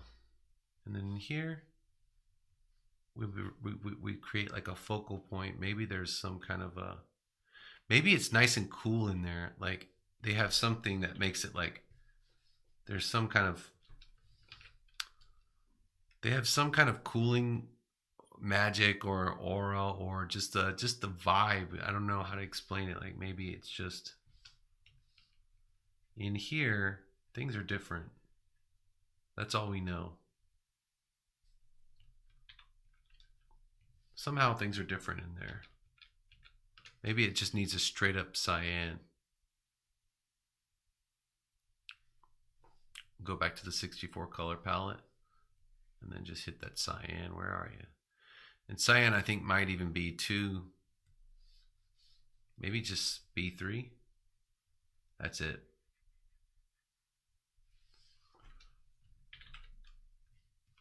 And it's maybe it's like a force field or some kind of an aura,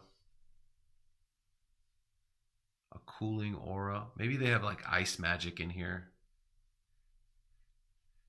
or something like that.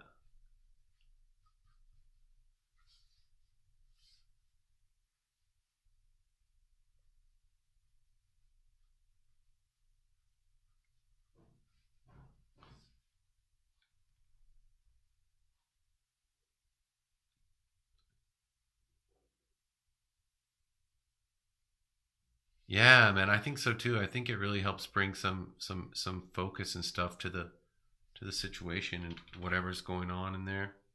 And maybe in here there will be some of that as well. We can have some of that action.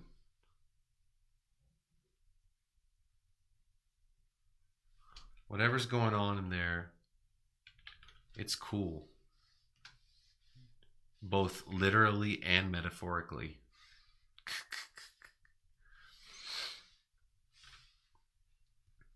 Oh no, no sir, no thank you. Um, all right, cool.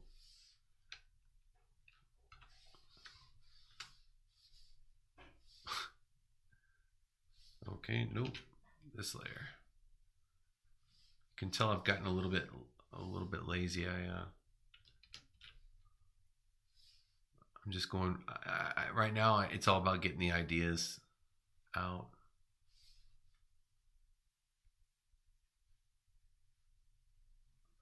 I kind of want to make it go outside too, like outside the lines a little bit to sort of show that it's like it's an emanating force.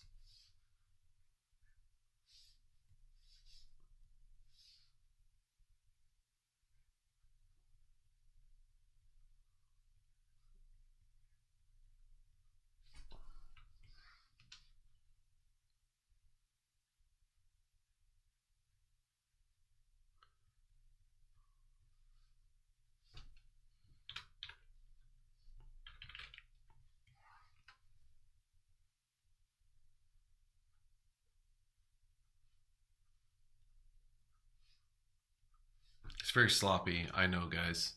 I'm just trying to get the idea out before I call it a night on the sketch jam session. Hey, thanks, man. Yeah, it's weird how it takes shape. Like I don't know if it's a yeah. I owe it all to these guys, man. Like when I see their little paintings, I get lost in, especially Cosimo Galluzi. I love his stuff, man. Like, you gotta, if you want to get really inspired and like for stories, go check out his stuff, man. It's so good, you know. It's I see his little characters like wandering through their wasteland environments, you know, and it's just I'm wondering like what are they doing? Like what's their mission, you know? What's what are they up to? Come on. I need this. There we go.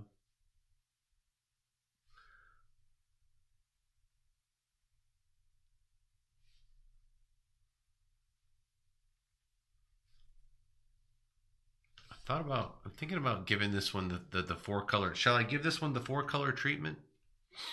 It's not really. I feel like I don't want to go too crazy on the shading and stuff, but I feel like it could. Okay, I'll try one more thing and then I'll call it a night. Like I had this idea about taking a really cool purple or some color like this and yeah, it's not right. Let's keep going with another color then. What about like a brown? It could work. It's a little bit too much though.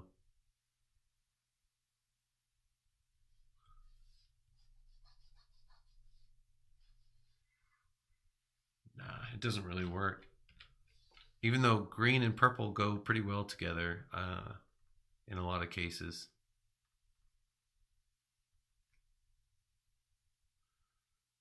Kind of like where it's at right now. Maybe I'll just stick with my original idea.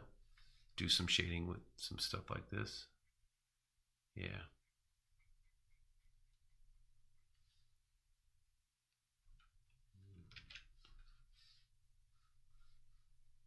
I think it's actually fine. I think I'm just gonna leave it like this. Let's throw a little effects on here. Gotta call this sketch jam a night. It's getting late. Gotta sleep.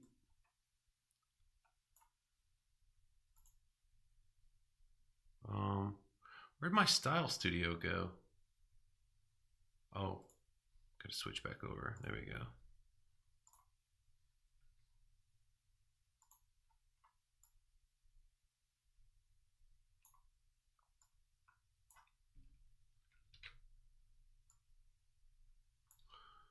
We'll slap to the old spread here.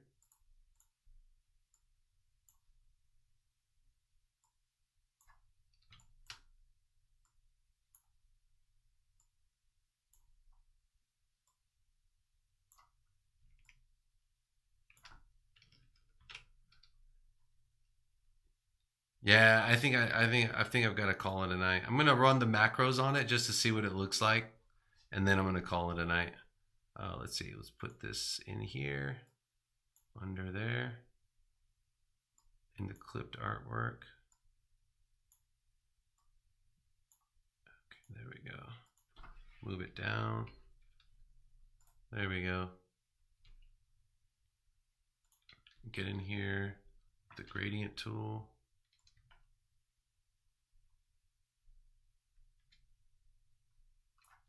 Oops, I forgot one vital step. Okay, go back, go to styles, go to paper highlights, go to layers, take both of these. Okay, bring this down to like 25.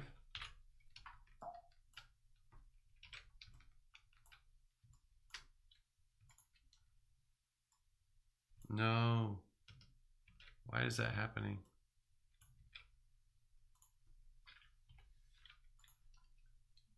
No big deal.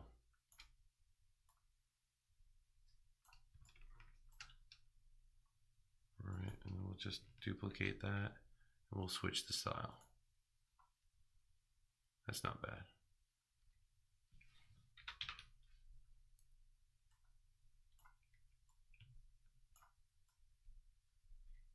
It looks better if you keep it completely matched with the other texture, but it's not so bad. Especially if you bring it down really low. But it lightens up the colors just enough. Yeah, maybe that's true. Maybe that's right, guys. All right, let's see what happens when I go for it with the macros. Pre-flight, we're okay. Plate separation.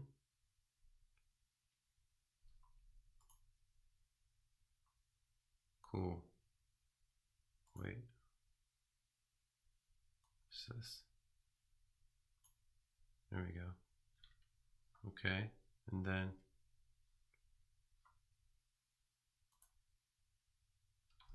oops. Okay, we got to do it one more time. I made a mistake here. This should come out. There we go. Then we go here. Plate separation. Generate screens.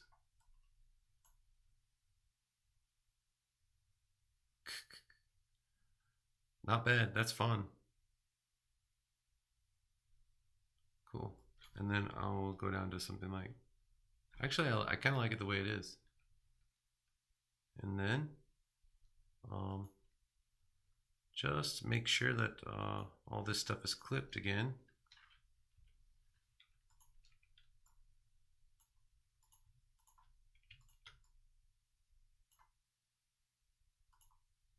And there we go. Cool.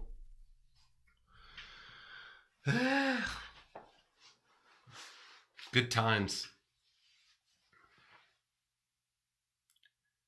Yeah, I love the old 4-color process stuff, man. It's my favorite. I really like it a lot.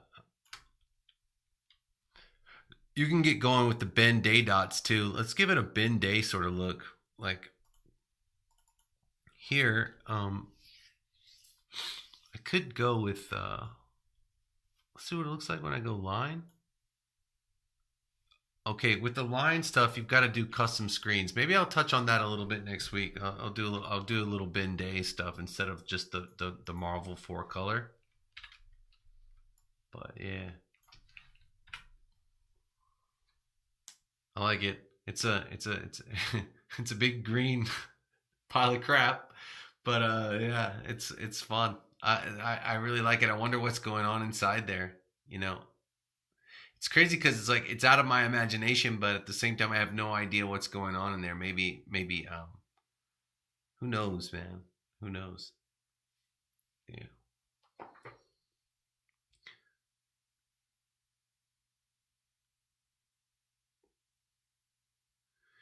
Yeah, I mean, Nomek, you didn't you I thought a long time ago you hit me up on Instagram or something. Didn't you purchase the Quick Kit Vintage a long time ago? You've got if you purchased that kit, you have this. I mean, that kit comes with brushes too, but the macros make it much more fun and easier. Ah, okay. Save. I got it. Save. It's all good. It's just a sketch. I mean, it's a couple hours. Really, just yeah, man. It's all good. Nothing. It'll be, you know. Oh yeah, sorry. It goes up there. Yeah. Well, guys, I really appreciate you dropping by and hanging out with me, man. It was a lot of fun. I really, I love these Saturday sessions. I hope I can keep them going.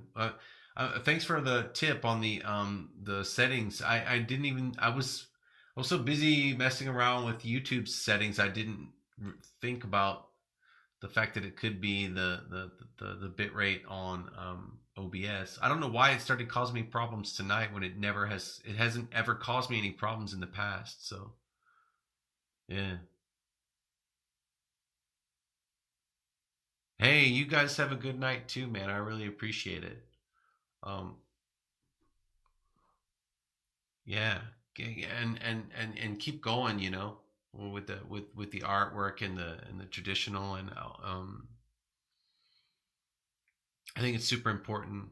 Like I said, I feel like if it wasn't for art, I would probably have lost my mind years ago. You know what I mean? I'm getting tired now. I don't know if it's showing, but I'm super sleepy.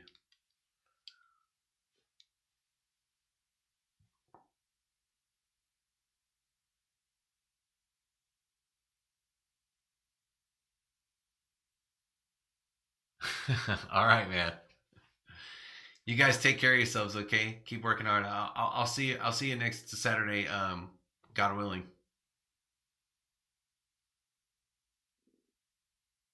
Yeah, that's true. That's right. That's the way. Just keep learning every day, man.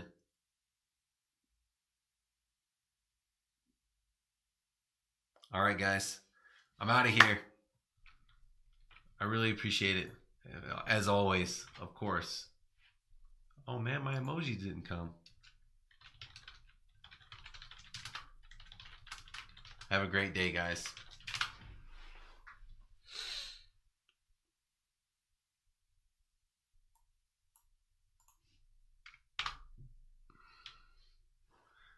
Stay cool with the purple sunglasses. Later, dudes.